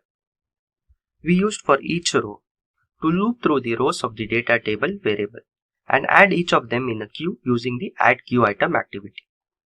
Then we used a log message.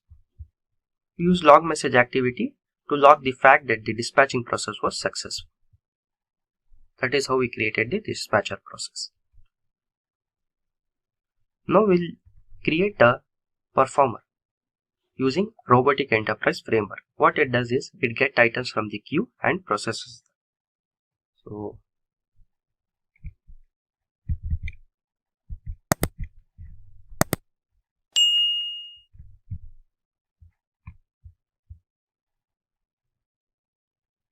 in the dispatcher process, let's go to the initialization state first.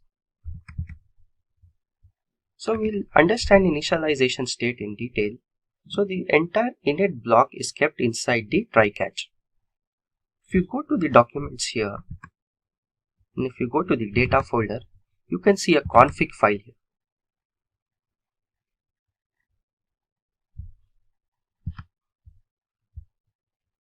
So config file, this is the file we use in the init state. It has three sheets: settings, constants, and assets. You can give any values whatever you want. For maximum retry number, the value should be 0.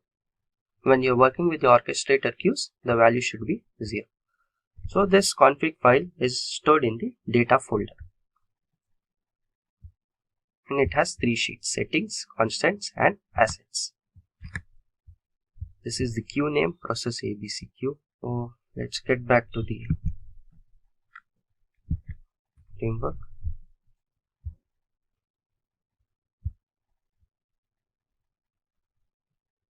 So we are initializing system error. If the error is nothing, it will go to the next state. If first run read local configuration file. You can see by default there are many variables created. You should know them and utilize them whenever required.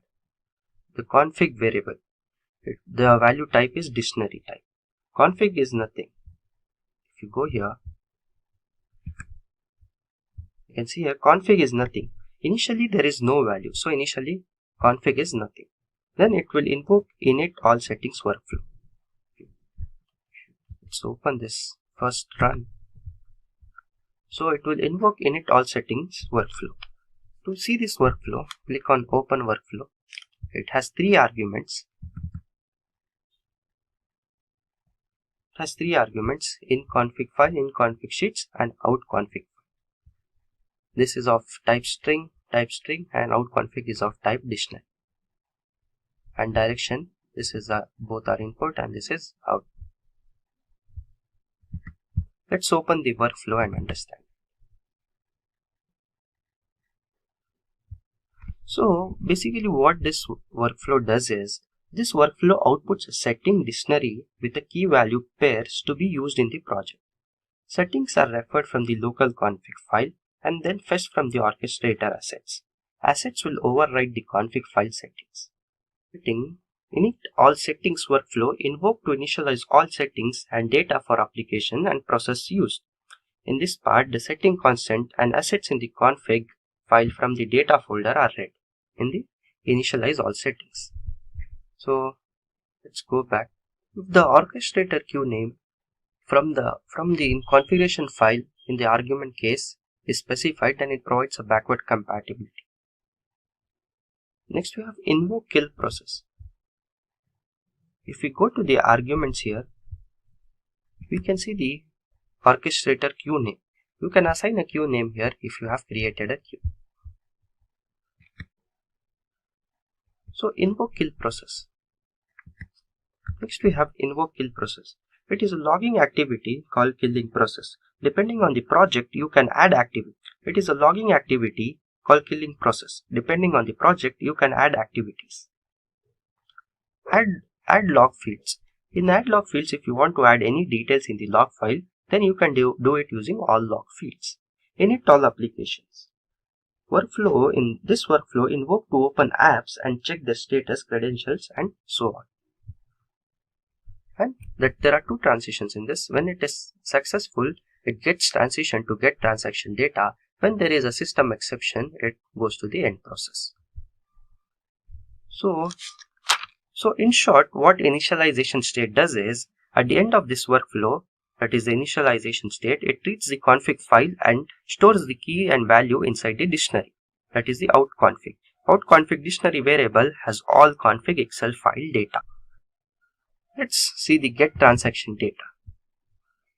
When you are in the orchestrator and you want to immediately stop a job for some reason, when a job is stopped, this activity gets activated. There is a variable created should stop. If it's a boolean variable, by default it's false. When it gets activated, the value becomes yes. Then it will go to the log stop message as stop process requested. And it will end the process when the transaction item is nothing. Else it will go to the try get transaction data. Here it has 7 arguments. And let's see the workflow. Invoke get transaction data workflow. Click on open workflow. It gets the data from the spreadsheets, databases, email, web API, or UiPath server queues. If no new data items, then set out the transaction item to nothing. If a new transaction item is retrieved, then it gets the additional information about it. It gives the condition where out transaction item is not nothing, then it will add the transaction information to the log fields. It is about the get transaction data workflow. In process transaction state, the process is a sequence with a try catch activity set to catch both system exceptions and business exceptions. Inside the try block, the process transaction workflow invoke that has simple process like to attach the UI demo application and 3 type into activities to fill in and click accept button.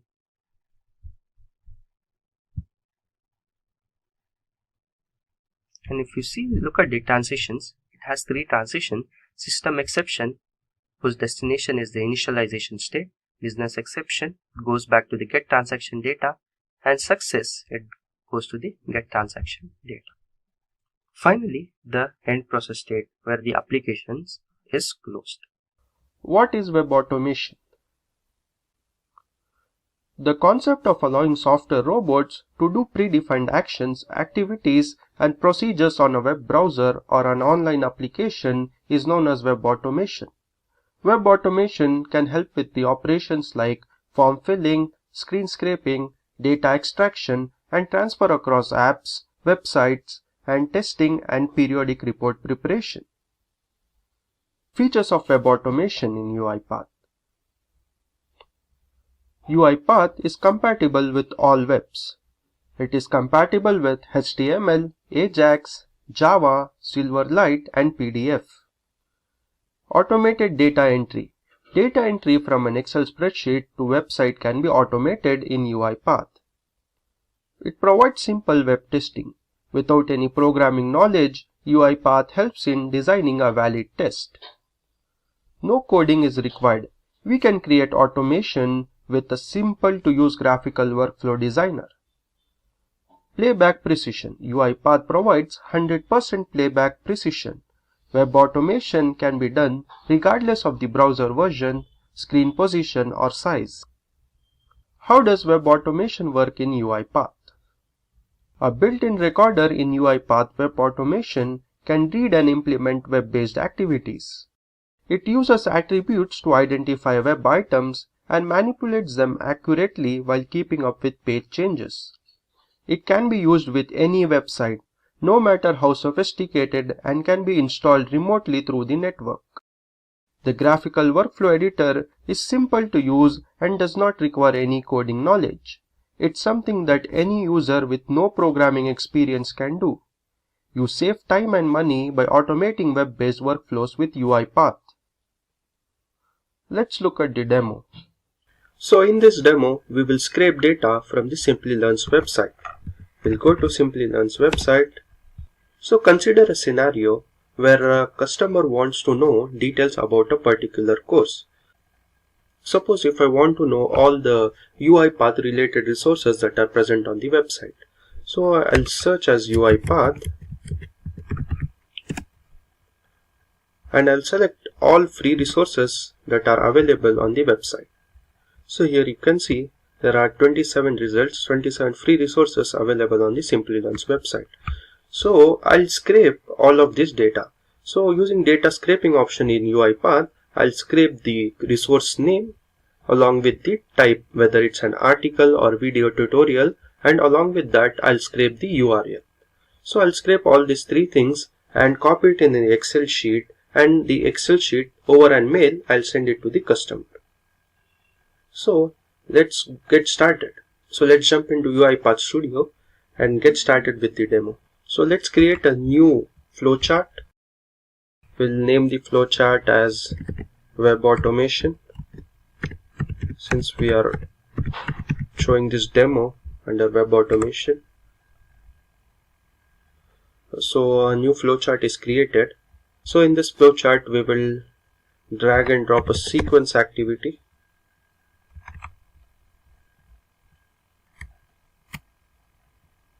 Right click,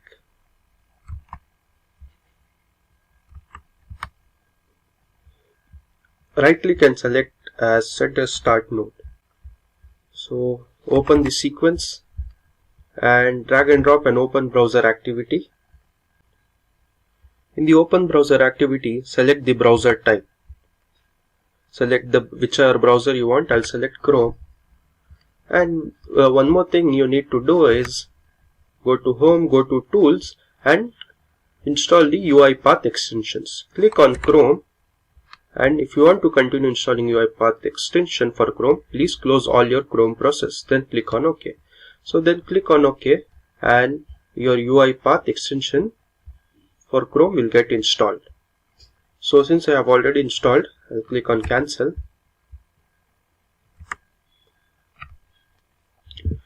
After installing, when you open Chrome, so your screen will look like this. So where you have to enable the extension, click on enabling extension, and the Chrome extension will be installed in your device. Okay, so let's come back to UiPath Studio. So select the open browser, select the browser where you want to get it installed. So let's create a variable here. Let's create a variable as website URL.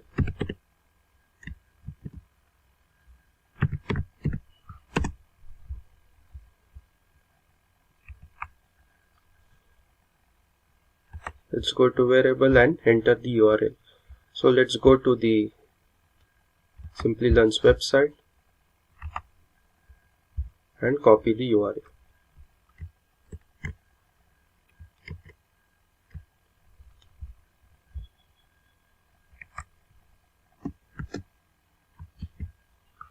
Once the URL is copied, so this open browser activity is a container that enables you to open a browser at a specified URL and execute multiple activities within it. So we have selected the open browser. So inside the open browser activity, we will drag and drop maximize window activity. Maximize window, it maximizes the indicated window. So after this, next we need to drag and drop type into activity. So we'll drag and drop type into activity, bring it outside the open browser, indicate on the screen. The first thing is we need to select the search bar. So we'll select the search bar, and what we are entering here is UiPath, since we are searching for UiPath course. So enter UiPath, and after entering UiPath, we need to click on enter. So we need to enter to search the UiPath related resources. So click on this plus button and select the enter option. Select enter. So separate this, concatenate it.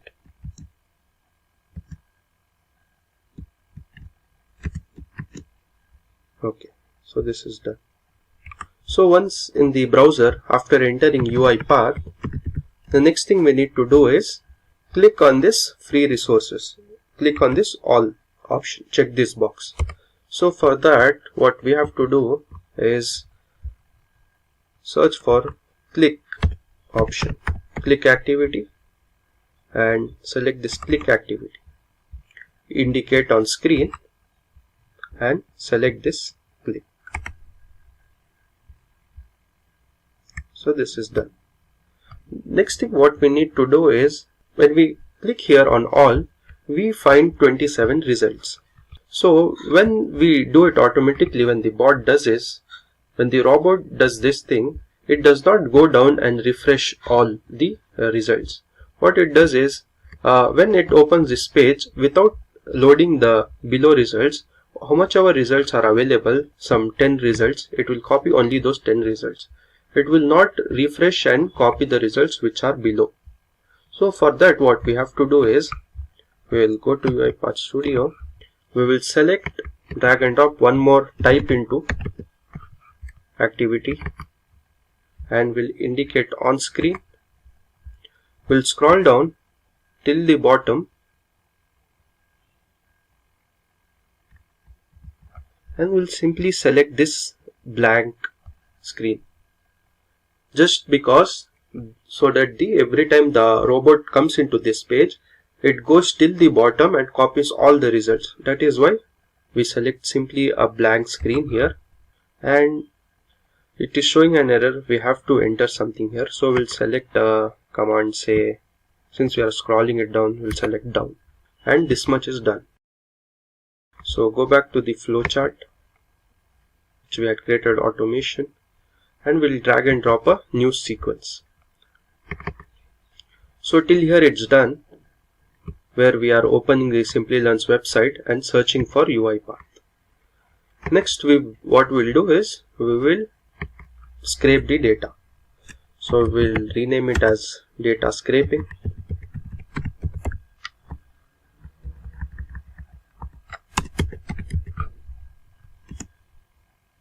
We'll open this sequence. So data scraping is something where we extract structured data from a browser application or a document to a data table. So we'll click on data scraping. So we'll open the browser. So we have opened the browser. Now we'll select the data which we want to extract. So click on next, scroll up.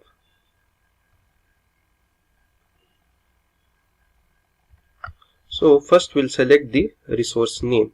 So we'll select top UiPath interview questions. To create a pattern, we need to indicate a similar field, preferably the last in the collection or the second one. So what we'll do is we'll select the second one, and we can create a column and we'll name the column as resources. If you want, you can take the URL. We'll take the URL. Before that, we'll take the type. So these are the resources, the 27 resources. If the maximum number of results it will go to is 100 if we enter 100 here. If you want more than 100, you can remove this 100 and keep it as 0. So it will select all, 0 for all. So after this we'll extract correlated data. This time we will extract the type, whether it's an article or it's the video tutorial. Click on article and indicate the similar field. For the next one we'll select video tutorial. So this column will name it as type, and we'll extract the URL of each resource, and we will name the column as say links. Okay, next, and we are done. So enter on finish. Is data spanning multiple pages? In our case, there is no multiple pages, there is only one page. In case if there are multiple pages, you can click on S here, press S to indicate it, scroll down and select the next pages. But since in this page there is only one page, so we'll click on no. Okay, this much is done. We have scraped data. So after the data scraping is done, we want to copy this scraped data into an Excel sheet. So to copy it in the Excel sheet, we need Excel application scope. So we'll search for Excel application scope activity. So Excel application scope activity opens an Excel workbook providing a scope for Excel activities. When this activity ends, the workbook and the Excel applications are closed. If the specified file does not exist, a new Excel file is created. So for this Excel application scope, so we'll go to desktop, go to new and create a new Microsoft Excel worksheet. We'll name it as UiPath details. So we have created a file. We'll go back to the UiPath Studio. Now we'll select the file which we had created. We'll go to desktop and select the file UiPath details and we'll click on open. Next we will drag and drop right range activity. We'll search for right range activity, bring it inside the do,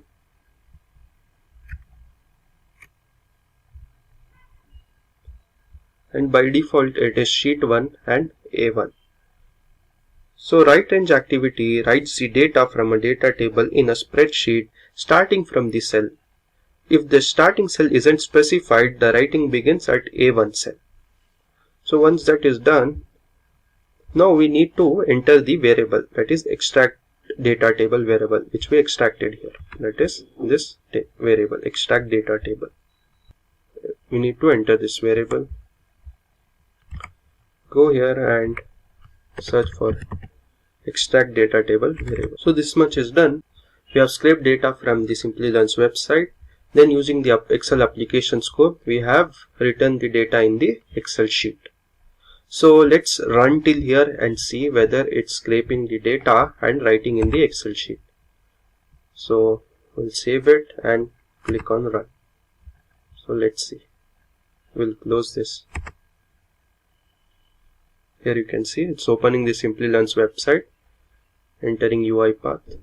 Oops, we have made an error. Okay, let's go and let's stop here. So we had made an error here. The bracket was missing. That is why. Now we have corrected it. Let's save and run. For that, close this.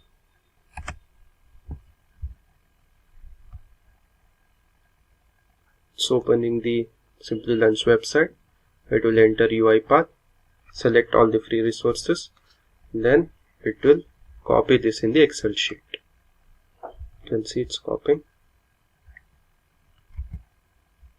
So let's open the Excel worksheet which we created and let's check if it has copied. So you can see in the Excel file which we had created, the data has been scraped and copied here. In the first column, it is the course name or the resource name which we had copied. In the second column, it is the type, whether it is an article or video tutorial. In the third column, it is the URL. There are no headers here, right? We can give the headers. So we'll go to the UiPath Studio, and if you click on Excel application scope or right range, here you can see add headers. So click here and the headers will be added in the Excel sheet. So this much is done. Now next step is we need to send this Excel file over an mail. So to send this Excel file over an mail, let's go to activities. Let's drag and drop a new sequence. We'll use a separate sequence to send the activities over a mail. Oh, sorry, not here. We'll use a separate. We'll connect this. We'll name this activity as mail since we are sending it over a mail.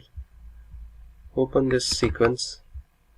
The first activity we need here is get password activity. So search for get password. Drag and drop it. Get password activity encrypts a password by associating it with the current user. Only workflows running under the current user context can decrypt the password. So go to the password and enter your email ID password. And in the result, create a new variable and store the password in a variable so that your password is encrypted. And name the variable as password, short form, something password. And next activity we need is send SMTP mail message. So double click on send SMTP mail message. So this activity basically sends an email message by using the SMTP protocol. So go to the port and enter the port, which is 587, and go to the server and enter the server smtp.gmail.com and enter the email ID to which you want to send the mail.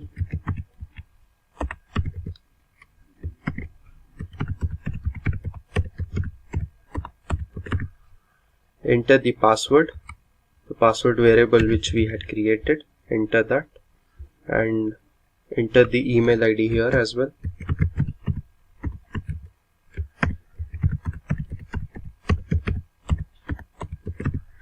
So enter the subject of the mail, what you want the subject to be. So I'll name it as course details, and enter the body. So I'll enter a simple hello. Hello, here are the details.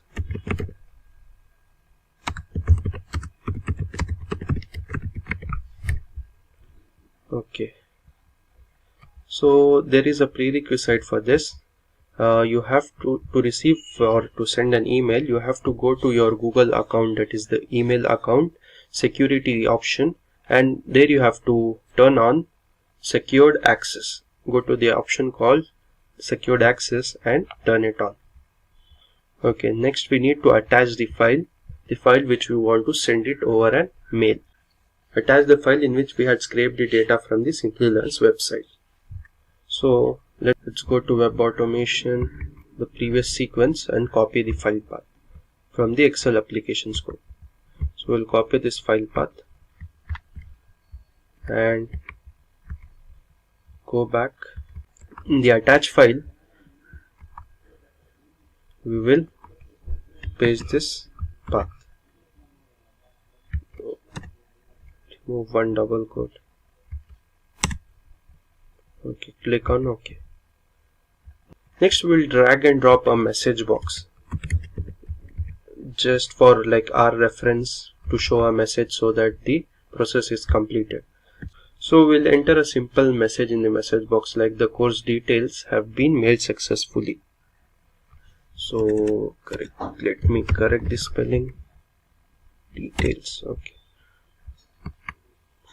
So now there are no errors. So now the project is complete. So what I have done is I have taken a flowchart. In the flowchart I have taken a first sequence, and this sequence I am opening the browser, the Simplilearn's browser. I am maximizing it. Then I am using the type into activity. I am recording the search bar. In the search bar I am entering the UiPath and clicking on enter. So after clicking on enter, I'll select the all option where I'll select all the resources in the first sequence. Then in the second sequence, I'm scraping the data. In scraping data option, I'll scrape the data, I'll scrape the course name, the type and the URL. Then in the Excel application scope, I'll copy all the scraped data in an Excel file. So I'll use an Excel application scope. I have created a file. So in that file, I'll write the scraped data in the second sequence. Then finally, in the third sequence, I am using the get password activity and send SMTP mail message, and I'm sending it over an email. I'm sending the Excel file as an attachment with an email to the customer. This message box simply indicates that the mail has been successfully sent. Okay. Now let me save and click on run. So I'll close the previous browser. Let me save and click on run. Web automation execution is started. It is going to the browser. Went to Simplilearn website.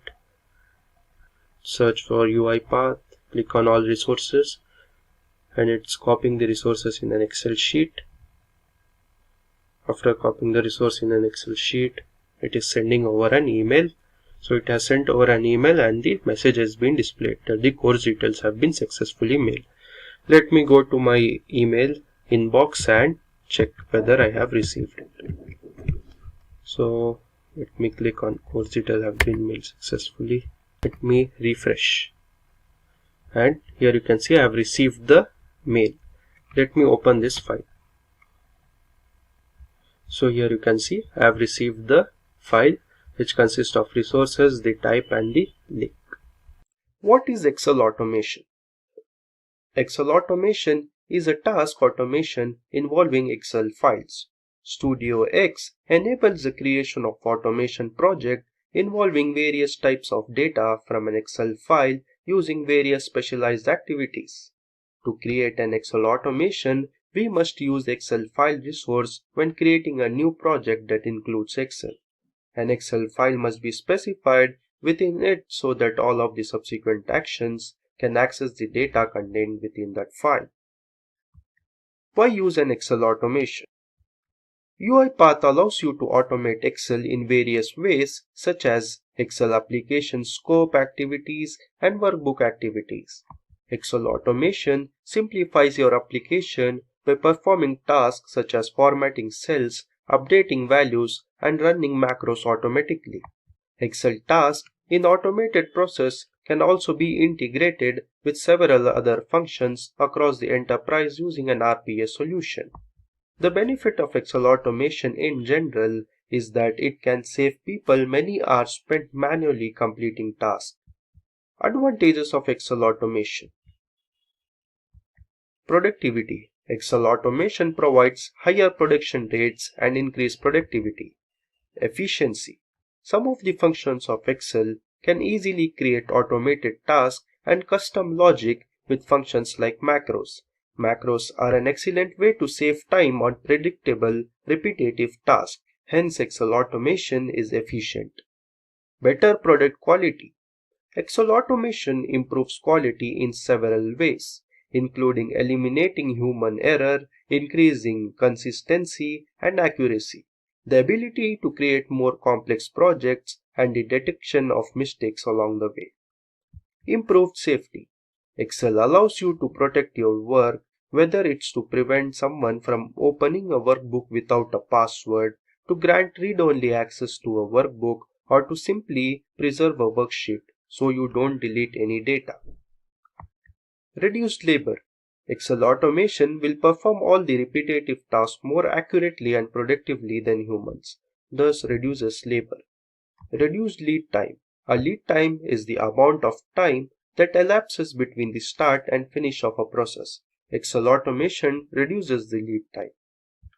Let's look how to install an Excel package. Let's jump into the UiPath Studio. To install an Excel package, go to the Manage Packages. You can see the packages that are installed. Go to All Packages and search for UiPath Excel Activities.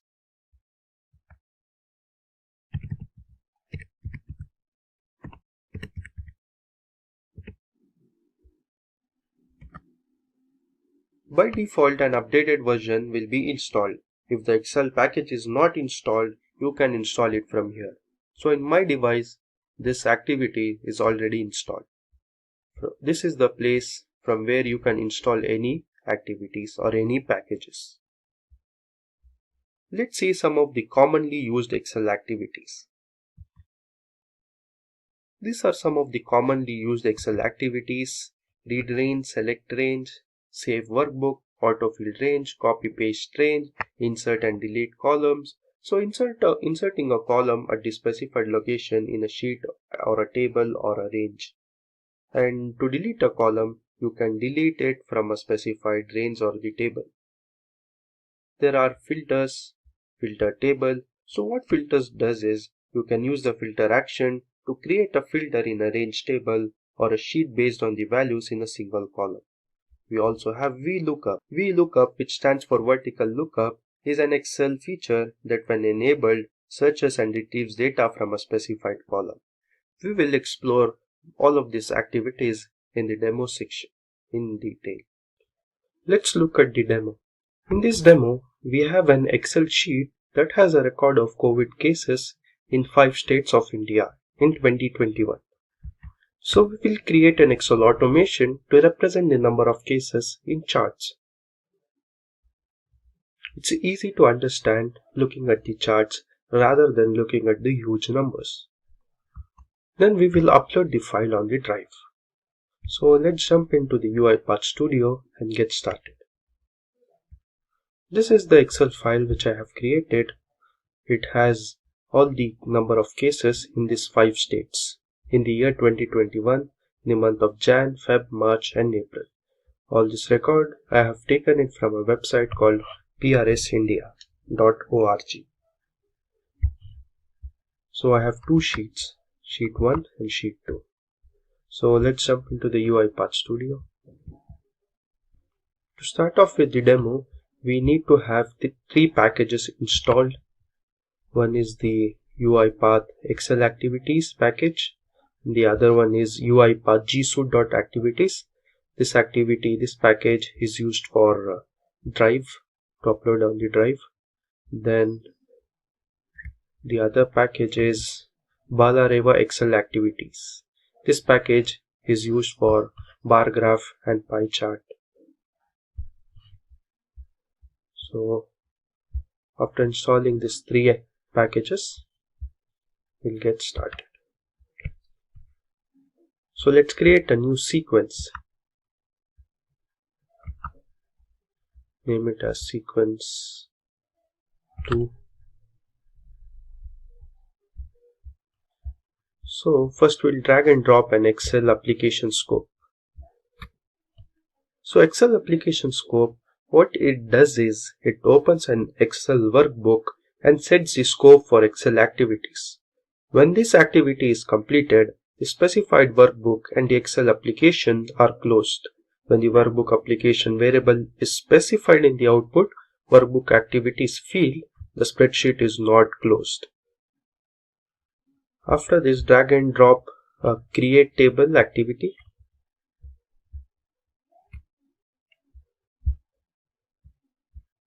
So by default we have sheet 1 and enter the range. So the range is in this Excel sheet, the range is from A1 to F5. So enter the range.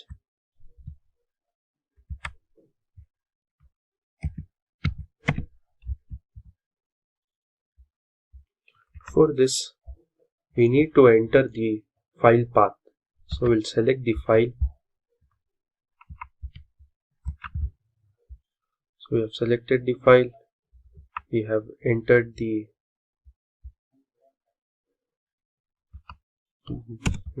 table name, say number of cases.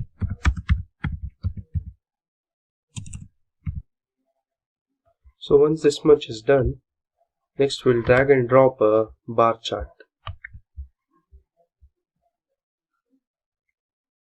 Drop it outside the Excel application scope and select the file path. So select the file. So select the file, select this cell range, that is the same range what we had entered earlier, A1 to F5. So once that is done, give the chart title, say cases, and you can select the chart type, bar stacked, 3D clustered, 3D stacked, whatever is required. For now we'll select bar cluster. We have many other options to explore. Data label type, we'll keep it in show value so that it shows the value, and select show value. If you want show percentage, you can select percentage. We'll select show legend, and size. You can vary the size accordingly, how much ever you want. So I'll keep the size as 350 to 350. You can change the width. So the bar chart is done, and you can enter the sheet. Which sheet are you using? So it's sheet 1. Now we'll drag and drop pie chart. Select the file.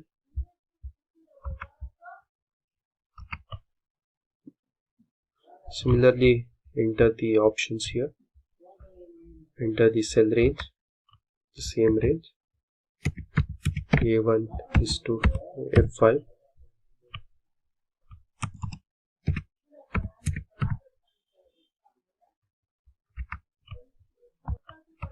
Show percent, we will show value.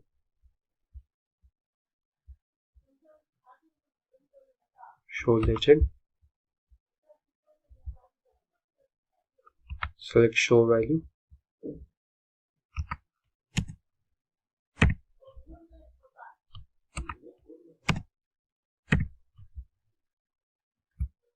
And select the sheet which you want. We'll select the sheet 2.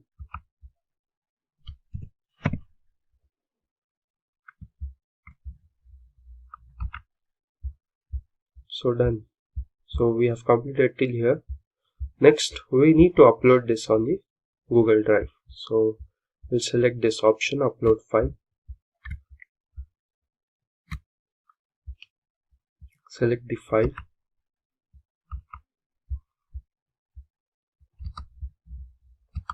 So we have selected the file. So select the destination folder. For that, go to your Google Drive account. So we'll go there.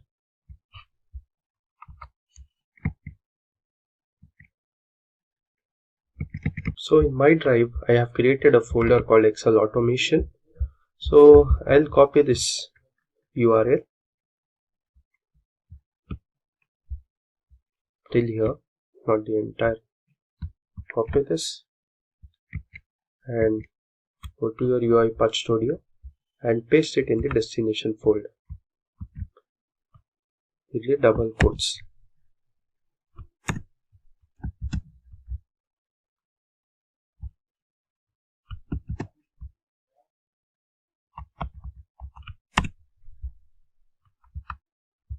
Then create a variable and create a variable as file. Oops, there is an error. We have forgotten to use a G Suite application. This can be only used inside a G Suite application. So drag and drop a G Suite application, and inside G Suite application we'll write this. So the error is gone. So we'll run the file now. We'll save it and we'll run. You can see the file is getting run. So the execution is ended. We will navigate to the drive. So here you can see the file is successfully uploaded. We'll open the file.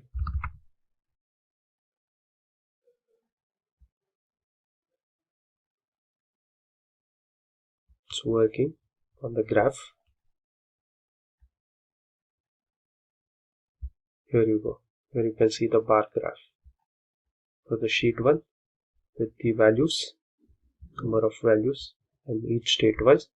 And for sheet 2, we created a pie chart. So here you go. Here you can see the pie chart. Let's begin by understanding who is an RPA developer. Now, generally speaking, an RPA developer is someone who works cross-functionally with business operations and business analysts to create and optimize workflow processes. However, this is a relatively new career path, and many organizations' formal titles for RPA developers differ. Now, other similar positions may include titles like process designer or automation architect. But no matter the title, the role of a successful RPA developer involves to design, develop, and implement RPA systems. In order to automate a business process, an RPA developer will be required to create workflow diagrams and strategically document the implementation. He is also responsible for bug fixes, so coding skills are important. Now, in order to be a successful RPA developer, you must have the ability to navigate various appropriate technologies such as UiPath or Automation Anywhere. Next up is RPA growth projections. Now, looking at the curve, both RPA software and services increased by huge amounts between 2016 and 2020 and beyond.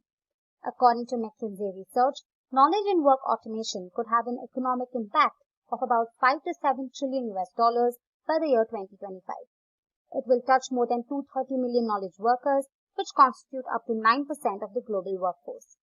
Now, any company which is labor intensive, where people are performing high volume, high transaction functions, will boost their capabilities and save money and time with RPA. Now that we've established that RPA has a steep growth curve, let's look at the RPA job roles that you should look out for. We have the RPA developer, senior RPA developer, RPA process architect, RPA developer senior consultant, project manager, lead developer, business analyst, and RPA data analyst. Now, these job roles come with specific responsibilities depending on the designation. However, there are a few common responsibilities of an RPA developer.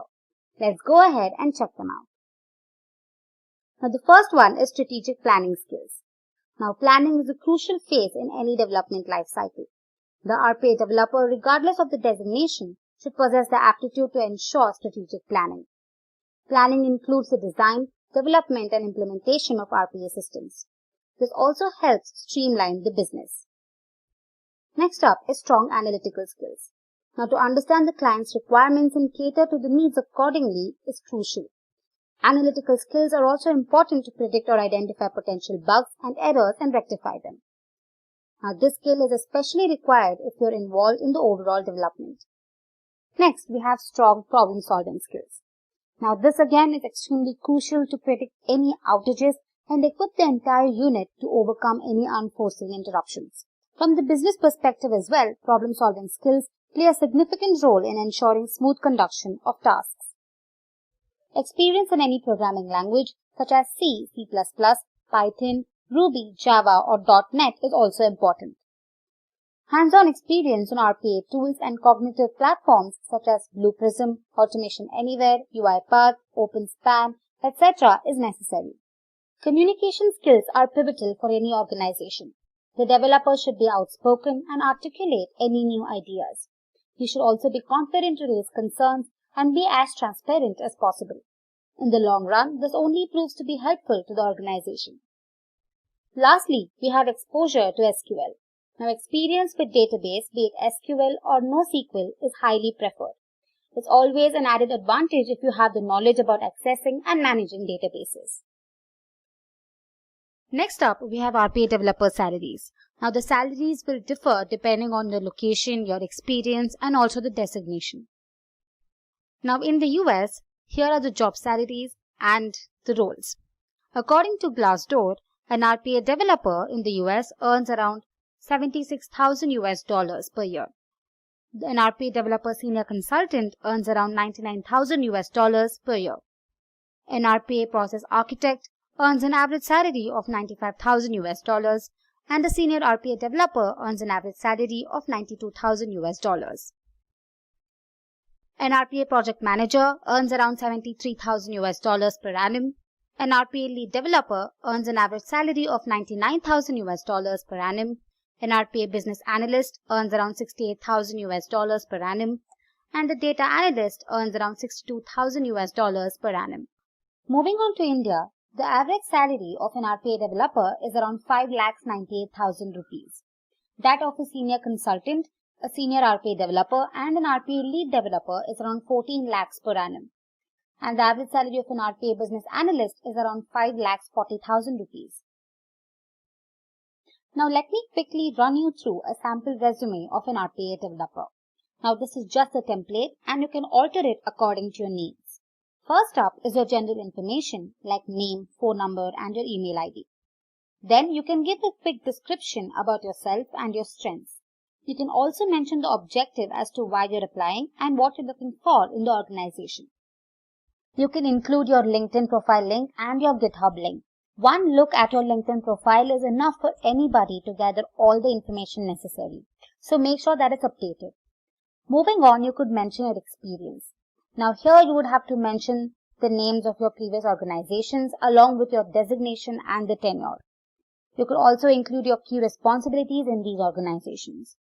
Along with the responsibilities, you could also mention the awards that you've received in your organizations. Next up is your educational background. You can mention the university that you graduated from, and it is required that you have a degree in computer science. You can also go ahead and mention your GPA. The next section is skills. Now this is pretty crucial. In the technical skills section, you could mention about the different RPA tools that you've worked on. If you're good at a particular programming language, go ahead and mention that as well. As mentioned earlier, any experience in database management is an added advantage. If you have any experience, go ahead and mention that. Moving on to non-technical skills, you could mention any extracurricular activities that you're proud of. Some soft skills that you feel worth mentioning can be added in this section. Mentioning the languages that you know can also boost your resume. Now, given all this, it's fundamental that you do not lie on your resume. Alright then, with that we conclude this session. I hope it gave you a clear understanding of the subject. UiPath assists business in successfully automating their business process. If you're planning to attend an interview for an RPA or UiPath developer role, here is a comprehensive list of most frequently asked UiPath interview questions with answers. What is UiPath? This question looks simple, but people most of the time end up giving wrong definition. UiPath is a robotic process automation tool for large-scale end-to-end automation. For an accelerated business change, it provides solutions for business to automate routine office activities. It uses a variety of methods to transform tedious tasks into automated process. What are the different components in UiPath? UiPath consists of three components mainly. UiPath Studio. UiPath Studio is a user-friendly interface that allows users to visually plan and design various automation processes through diagrams using the drag and drop functionality. These diagrams are merely a structural reflection of specific tasks that must be completed. UiPath robot. After you have built your process, the next move is to put into action in the UiPath Studio. UiPath robots are used to translate the strategies into tasks which are then executed.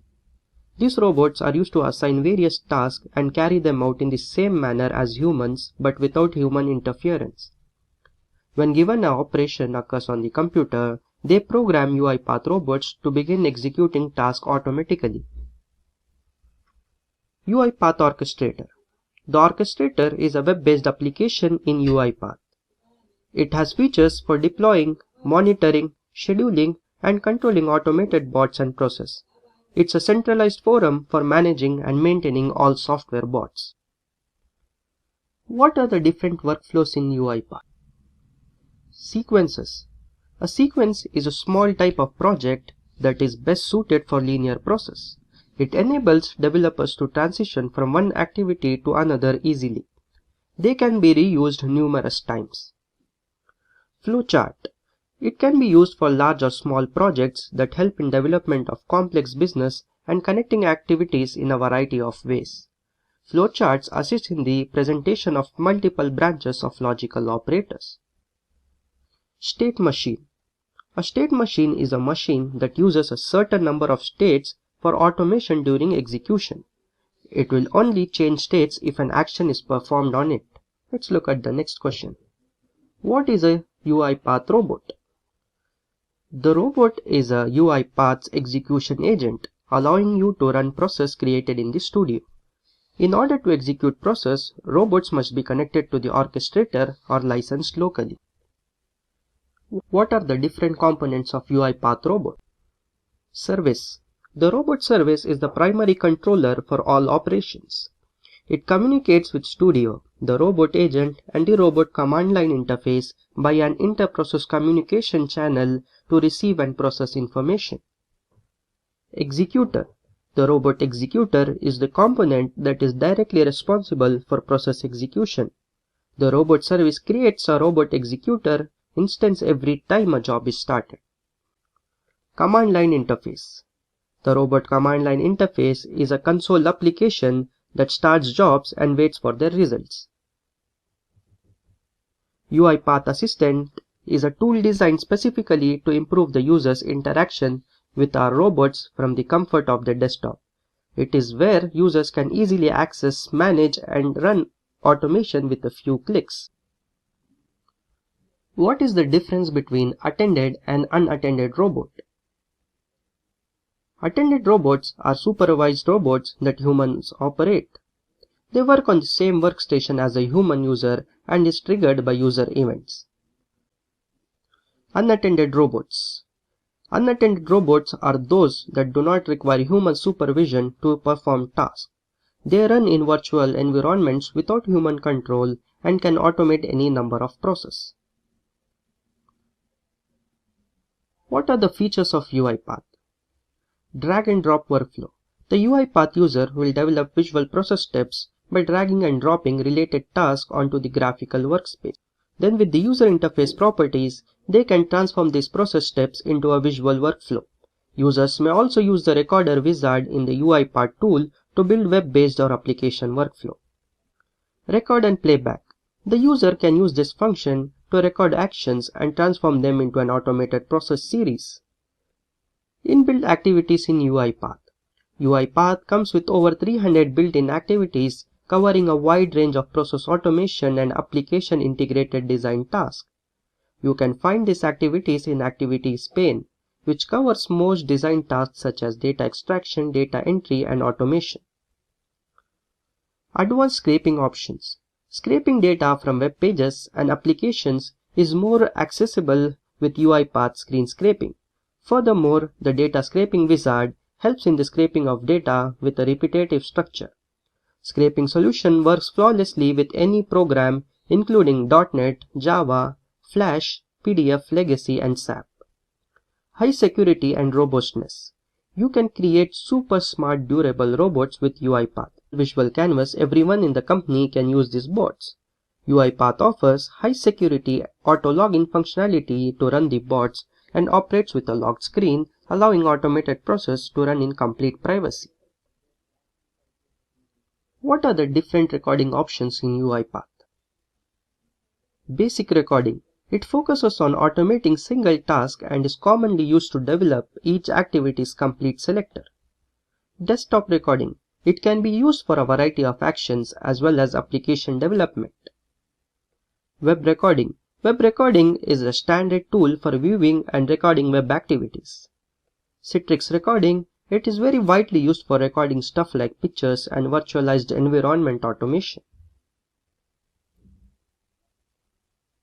What is a manage package in UiPath?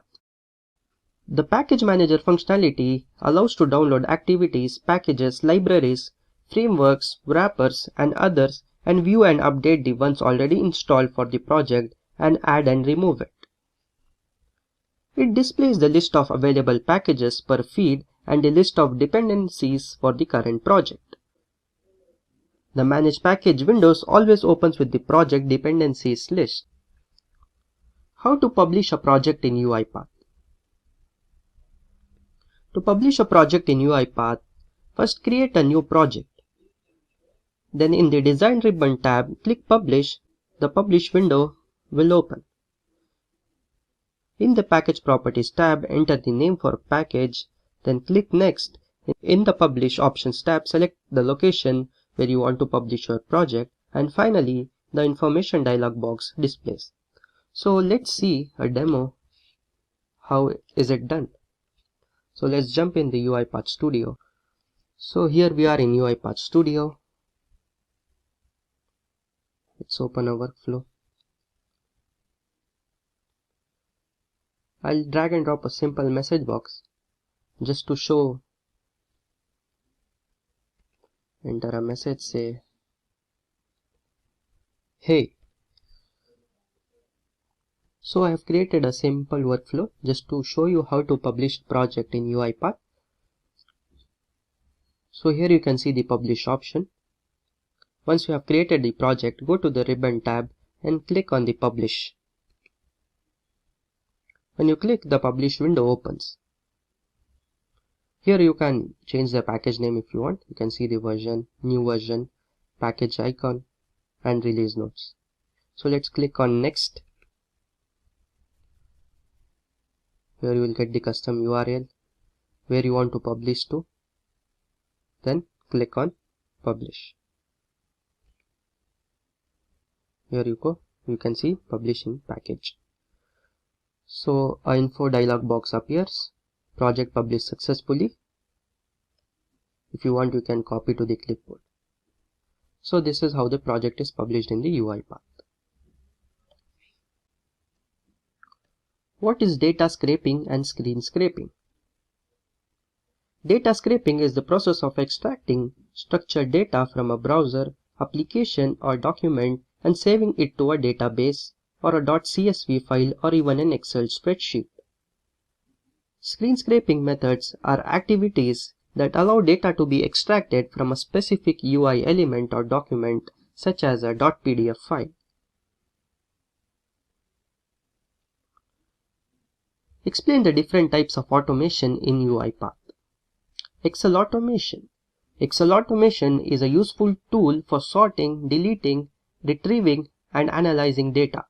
It is simple to migrate and integrate data into platforms.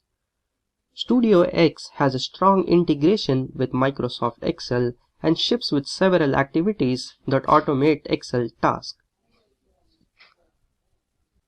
Mail automation enables task automation with emails from the Outlook desktop application, Gmail, and Outlook 365. Add the activities that use data from the account inside the resource activity after adding the account to the automation as a resource using a use Outlook 365, use Gmail, or use desktop Outlook app activity. Word automation. In the Word automation, add the Word document to be worked on by using a Word file activity, and then add the Word activities to automate within the use Word file. PowerPoint automation. PowerPoint automation allows the user to automate the most common task in PowerPoint presentation.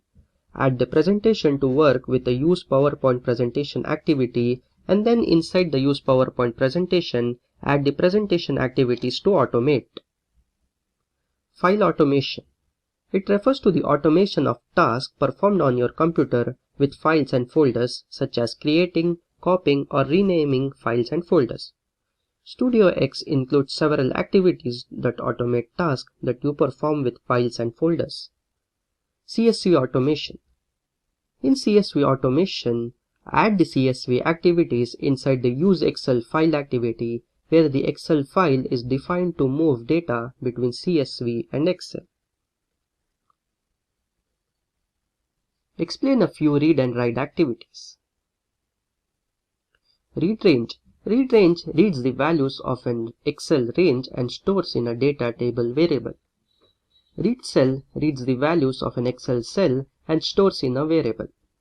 Read CSV reads all entries from a specified CSV file. Write range writes data from a data table variable to a spreadsheet. Write cell writes a value or formula into a specified spreadsheet cell.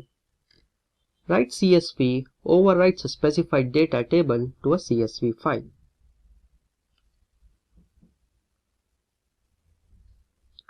What is an Excel application scope?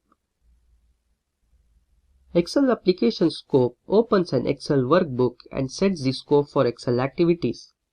When this activity is completed, the specified workbook and Excel application are closed. What is an orchestrator? UiPath Orchestrator is a web application that orchestrates the execution of repetitive process. It manages the creation, monitoring, scheduling, and controlling of bots and process. It can manage the entire robot fleet. Name some orchestrator capabilities. Provisioning. Provisioning establishes and maintains the connection between the robots and the web application. Deployment ensures that it delivers the correct package versions to the assigned robots for execution. Configuration looks after the maintenance and delivery of robot environments and process configuration. Queues. Queues ensures that it automatically distributes the workload across robots.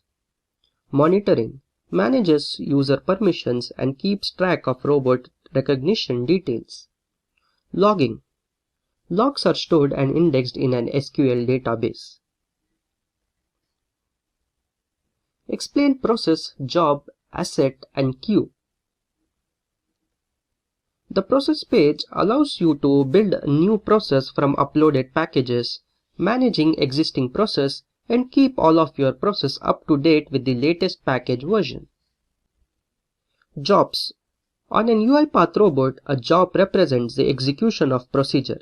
It can start the execution of job in either attended or unattended mode. Queues. A queue is a storage container that can accommodate an infinite number of objects. Multiple types of data, such as invoice, information, or customer data, are stored in queue objects. Other systems such as SAP or Salesforce are used to process this data. Assets. Assets are usually shared variables or credentials that can be used through several automation projects. They allow you to store unique information that the robots can easily access. How to connect a robot to the orchestrator? Step 1. Open UiPath Assistant. Step 2. Sign in the UiPath Orchestrator. Step 3. Create a tenant. Step 4. Connect the robot to the orchestrator. And step 5.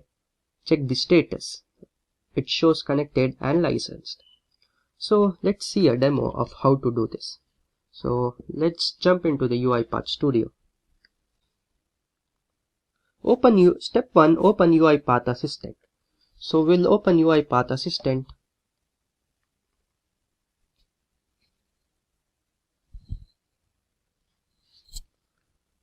After opening UiPath Assistant, log in to the UiPath Orchestrator. So go to the browser.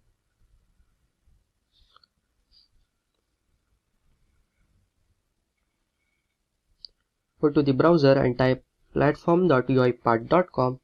This will take to the UiPath website. So sign in. If you're new to this, if you don't have the account, then you can enter all the details and log in. Since I've already created an account, I'll sign in. After logging in the UiPath Orchestrator, go to the admin.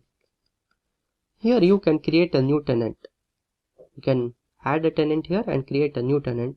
Since I have already created a tenant named admin. So after creating a tenant, connect the robot to the orchestrator. Go to the UiPath Assistant. Go to Preferences. Go to Preferences. Go to Orchestrator Settings. Here you can see the status. It is offline. Click on the Sign In button.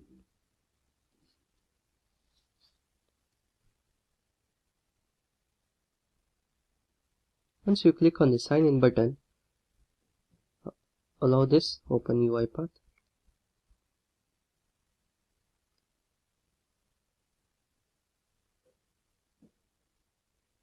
Here you can see it is connecting, and you can see it is connected and licensed. So the UiPath robot is now connected with the orchestrator. What is a tenant context and folder context? In tenant context, to view and control tenant level entities in the orchestrator, pick tenant from the sidebar menu. With only one instance of the orchestrator, multi-tenancy allows isolating data. For the folder context, from the sidebar menu, pick any available folder to view and control the entities within the data folder. So I'll show you. Let's go to the orchestrator. So let's go to the orchestrator.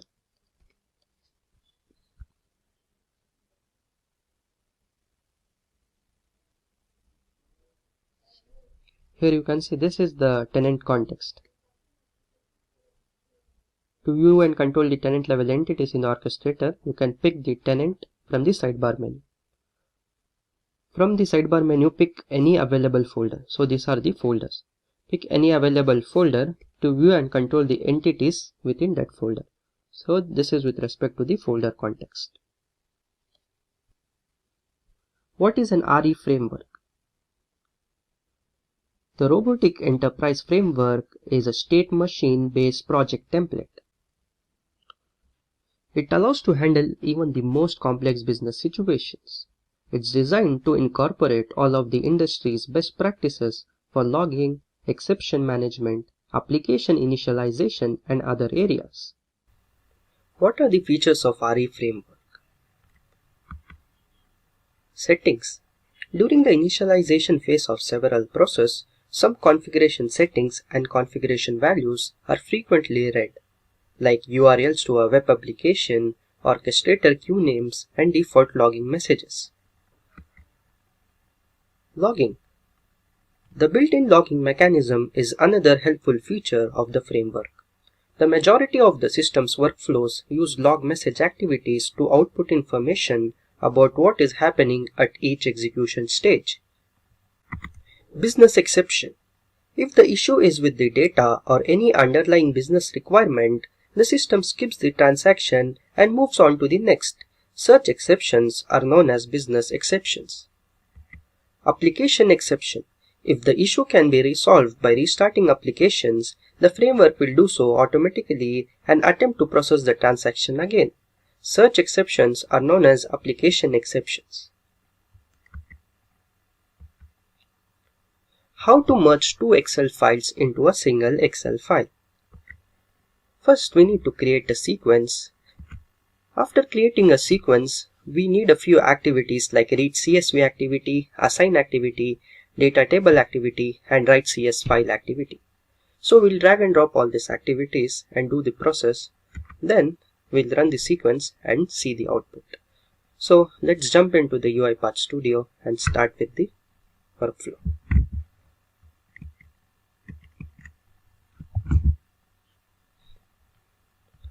So we are in the UiPath Studio. I have already created a sequence. You can go to New and create a sequence or press Ctrl N. So after starting a sequence, first we'll drag and drop read CSV activity.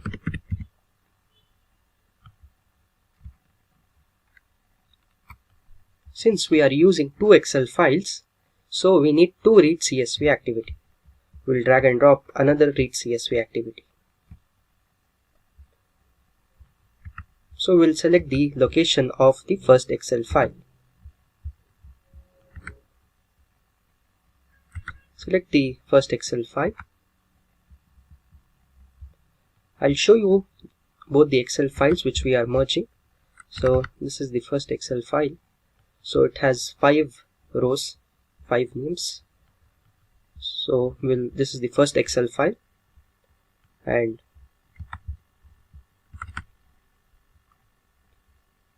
this is the second Excel files.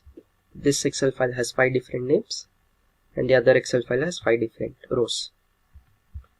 So these are the two Excel files. We'll merge both these Excel files into a single new Excel file. So we'll close these Excel files. So in the first read CSV activity, we have copied the location of the first Excel file.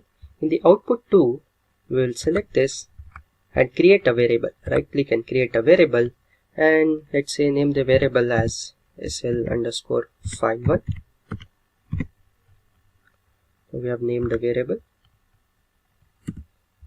Okay, now we'll go to another read CSV file and select the location of the second file. So I have downloaded this sample Excel files from the internet just for the demo. Right click and create a variable. Let's say name this variable as sl_file2. So now that we have dragged and dropped two read CSV activities, now next we need assign activity. So drag and drop and assign activity.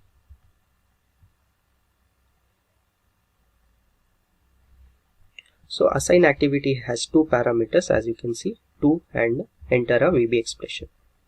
In the 2 parameter, in this, right click and create a variable and name the variable. Let's say merged SL. Now after naming the variable, enter an expression here. So enter the expression as sl_file1, which is the variable for file 1. Select this and enter the expression .clone.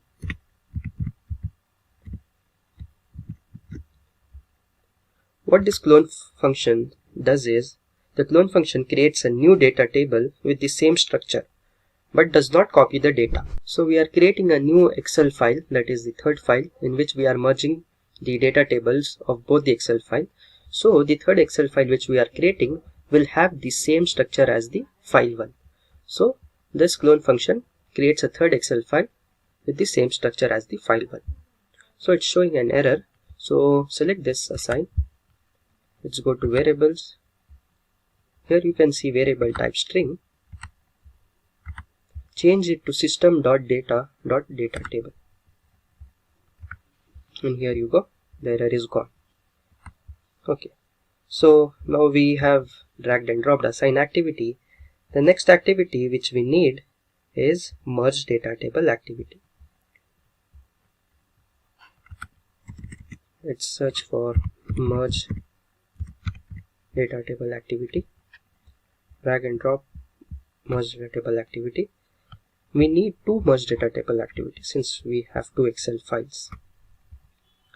Select the first merge data table activity, go to the destination and enter the destination, which is the variable which we created in the assign activity, the merged SL. So enter this and enter the source file, that is the variable which we created in file 1, that is sl_file1. Similarly, go to merge data table and enter the same destination, but here the source will be the second file.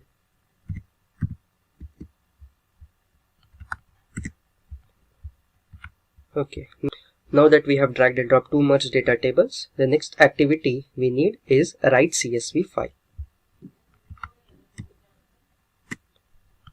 So we'll search for write CSV file.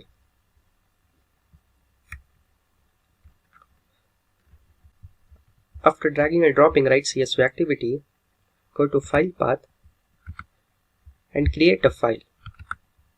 Create a file, say we'll name it as file 3. Save the file. Now that we have created the file, we'll write from the data table. That is, we need to copy the merged data table. So we'll enter.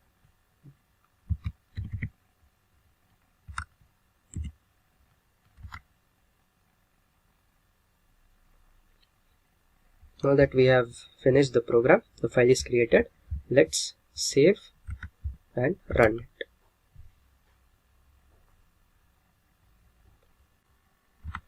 Process execution has started and ended. So let's go to the file.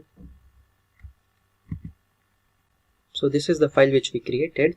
Let's open this file, and here you can see both the Excel files have been merged into a single Excel file. Let's go to the next question. How to send a file over a mail? So first create a sequence and create a file. After you have created a file, drag and drop get password activity. Then drag and drop a SMTP mail message activity. So basically these two activities are used to send a file over a mail. Then run the sequence. So we'll jump into the UiPath Studio and see. So this was the previous question which we answered, how to merge two Excel files. So the same file we will send it over a mail. So we need a get password activity. So we'll drag and drop a get password activity. So if you go to the properties section, enter the password. To whichever mail you are sending this file, enter the password of that mail ID.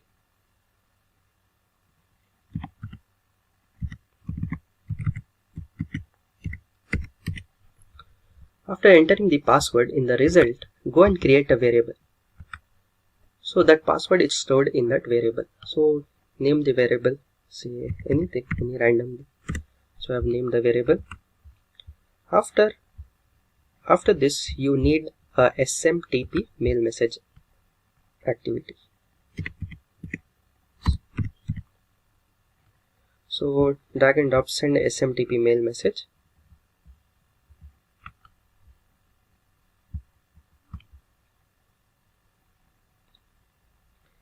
In SMTP mail message, under the properties pane, under the host, enter the port value or the port number, which is 587.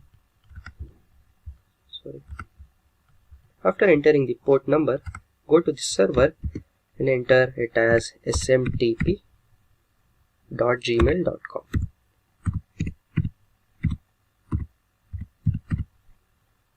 Okay. Now after entering the email ID, go to your email and enter your email ID to which you want to send this file. Don't forget to use double quotes, otherwise it will show an error.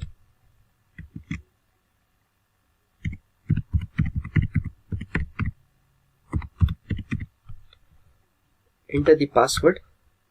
So we had stored the password in a variable, say SSS. So we'll write that. So after that, enter the email ID here under the to option.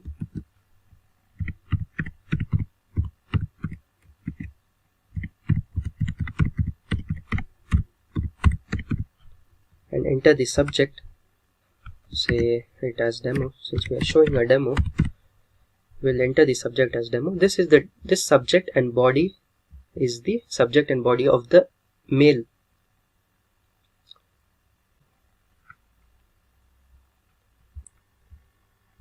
Now let's attach the file which we have created. copy the file location. So we'll go to the file and copy this file location.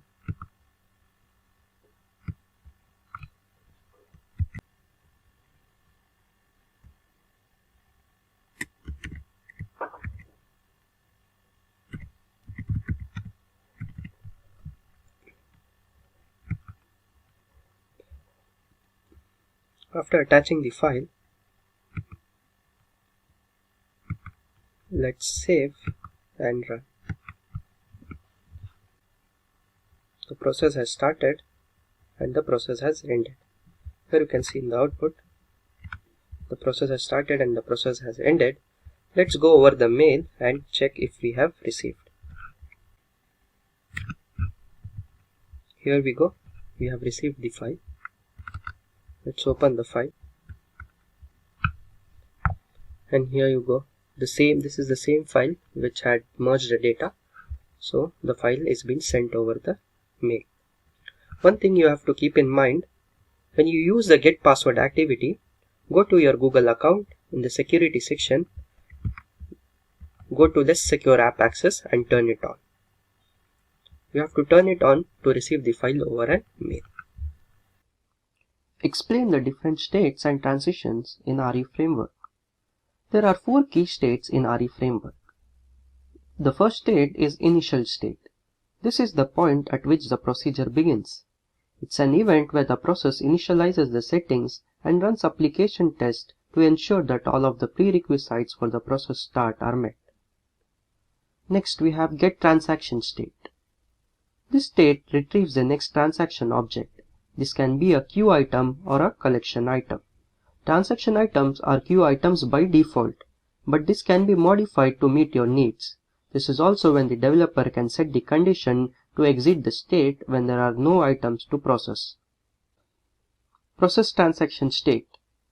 For the transaction item obtained in previous step, it performs actions logic in various applications. If a transaction item has been processed, the process moves on to the next transaction item available. End process state. The procedure is completed and the applications opened during automations are closed in the end process state. Let's jump into the UiPath Studio and see the different transitions in Robotic Enterprise Framework. So this is the Robotic Enterprise Framework. This is the initialization state, the first state. So it has 2 transitions: system error, that is system exception, and successful. When it shows system exception, when a system error is not nothing, it gets transitioned to the end process.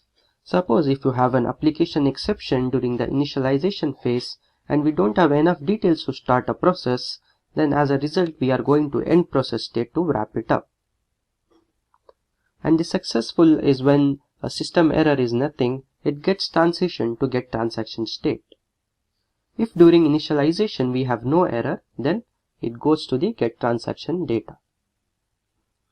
The get transaction data has 2 transitions: no data and new transaction. No data is when if the transaction item is nothing, then we are at the end of our data collection, so it goes to the end process. And in new transaction, if the transaction item contains data, then it processes it. The process transaction data has 3 transitions: success, business exception, and system exception. Success is when if the condition is business rule exception is nothing and system error is nothing, then the transition to get transaction data. If there is a business rule exception, it is logged and we move on to the next transaction. And rule exception is if the business rule exception is not nothing, then it gets transaction to the get transaction data.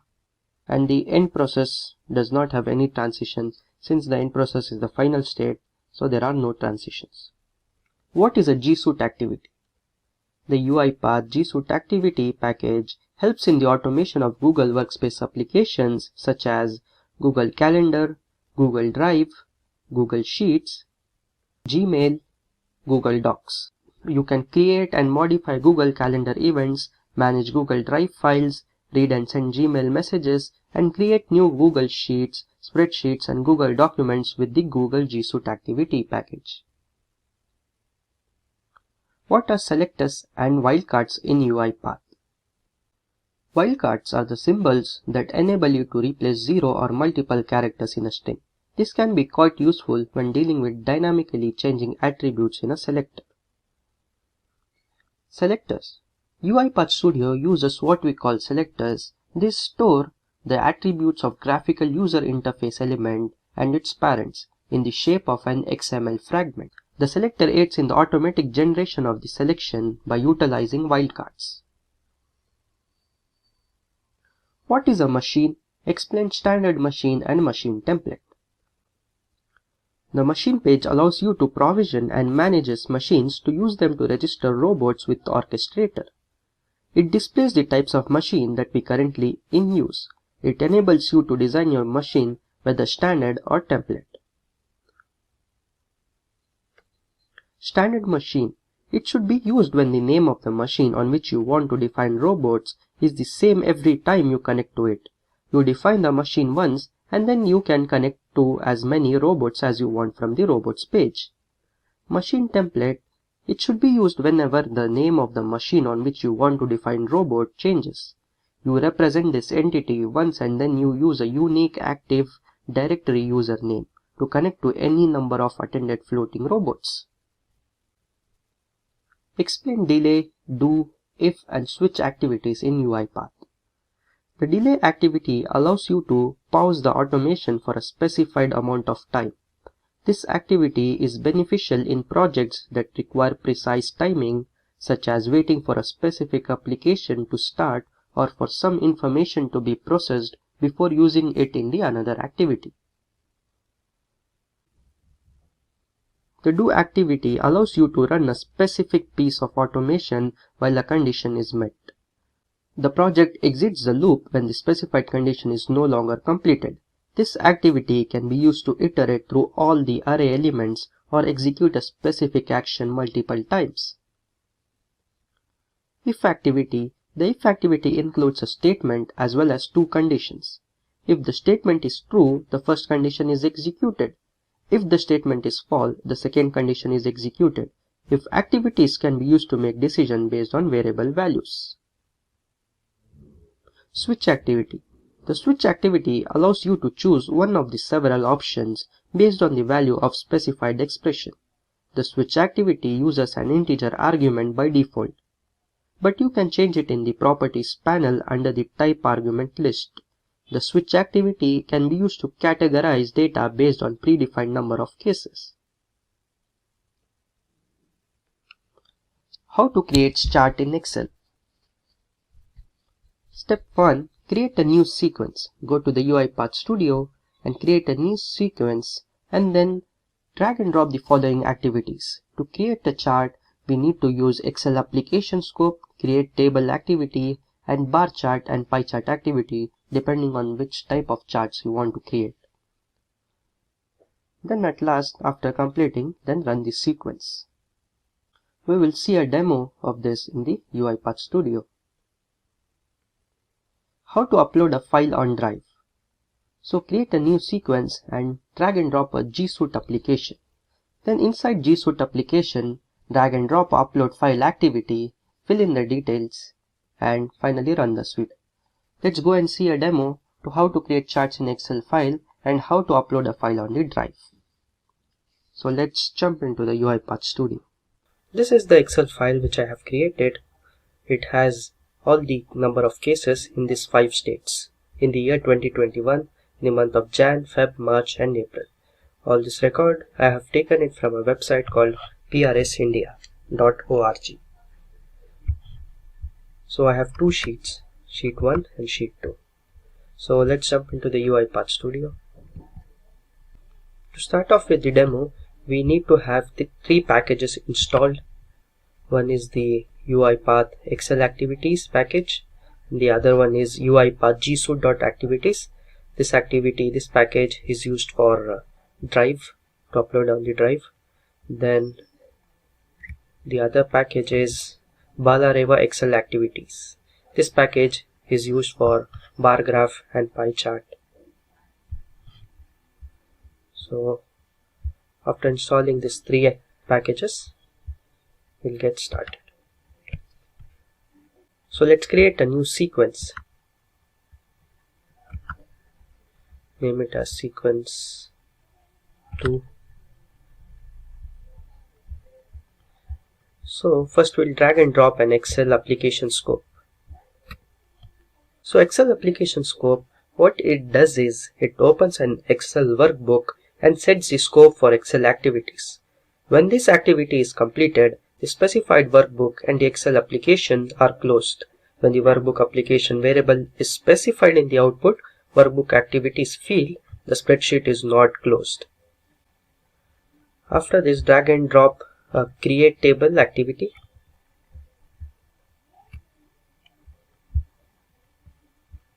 So by default we have sheet 1 and enter the range. So the range is in this Excel sheet, the range is from A1 to F5. So enter the range.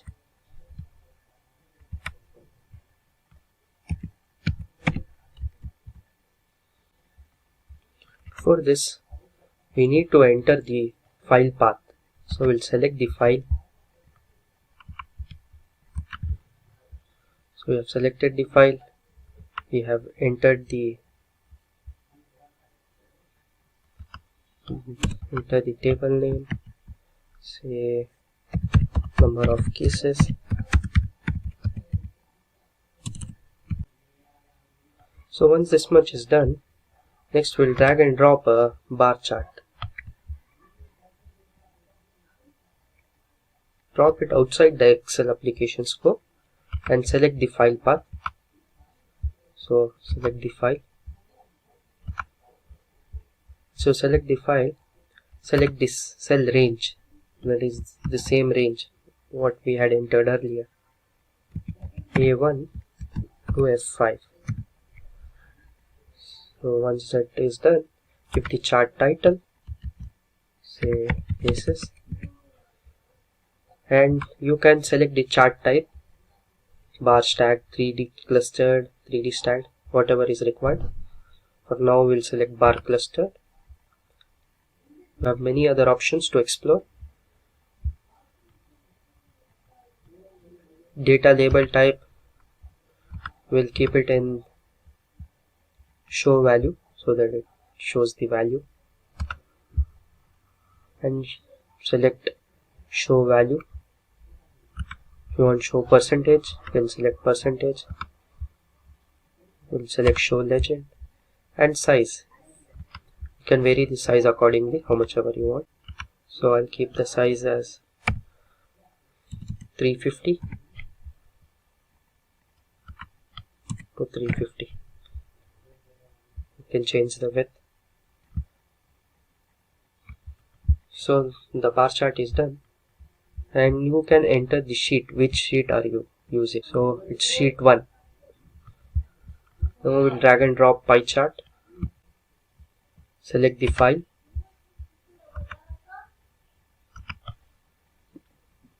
Similarly, enter the options here. Enter the cell range, the same range, A1 is to F5.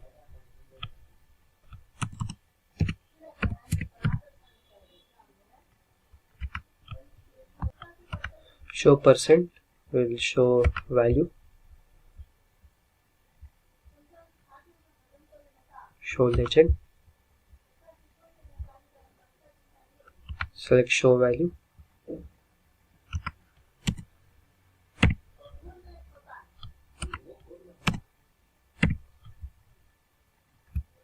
And select the sheet which you want. We'll select the sheet 2.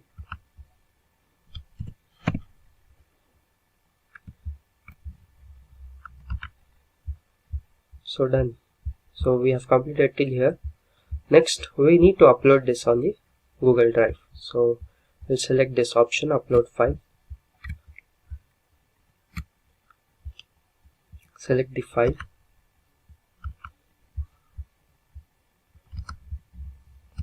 So we have selected the file.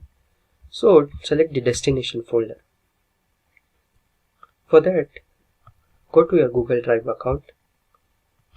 So we'll go there.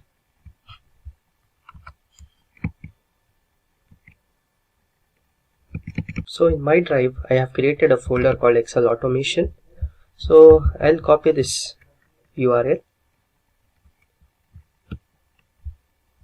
till here, not the entire. Copy this and go to your UiPath Studio and paste it in the destination folder with the double quotes.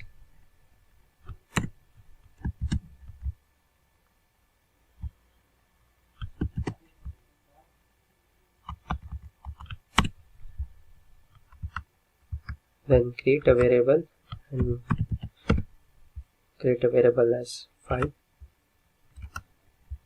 Oops, there is an error. Oh, we have forgotten to use a G Suite application. This can be only used inside a G Suite application. So drag and drop a G Suite application, and inside G Suite application we'll write this. So the error is gone. So we'll run the file now. We'll save it and we'll run. You can see the file is getting run. So the execution is ended. We will navigate to the drive. So here you can see the file is successfully uploaded. We'll open the file.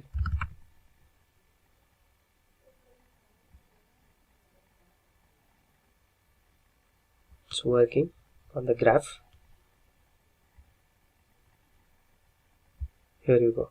Here you can see the bar graph for the sheet 1 with the values, number of values, and each state wise. And for sheet 2, we created a pie chart. So here you go. Here you can see the pie chart. So with that, we have come to the end of the RPA UiPath full course tutorial. If you enjoyed watching it, make sure to hit the subscribe button and press the bell icon to never miss an update. Thank you so much for being here. Watch out for more videos from us. Until then, keep learning and stay tuned to Simplilearn.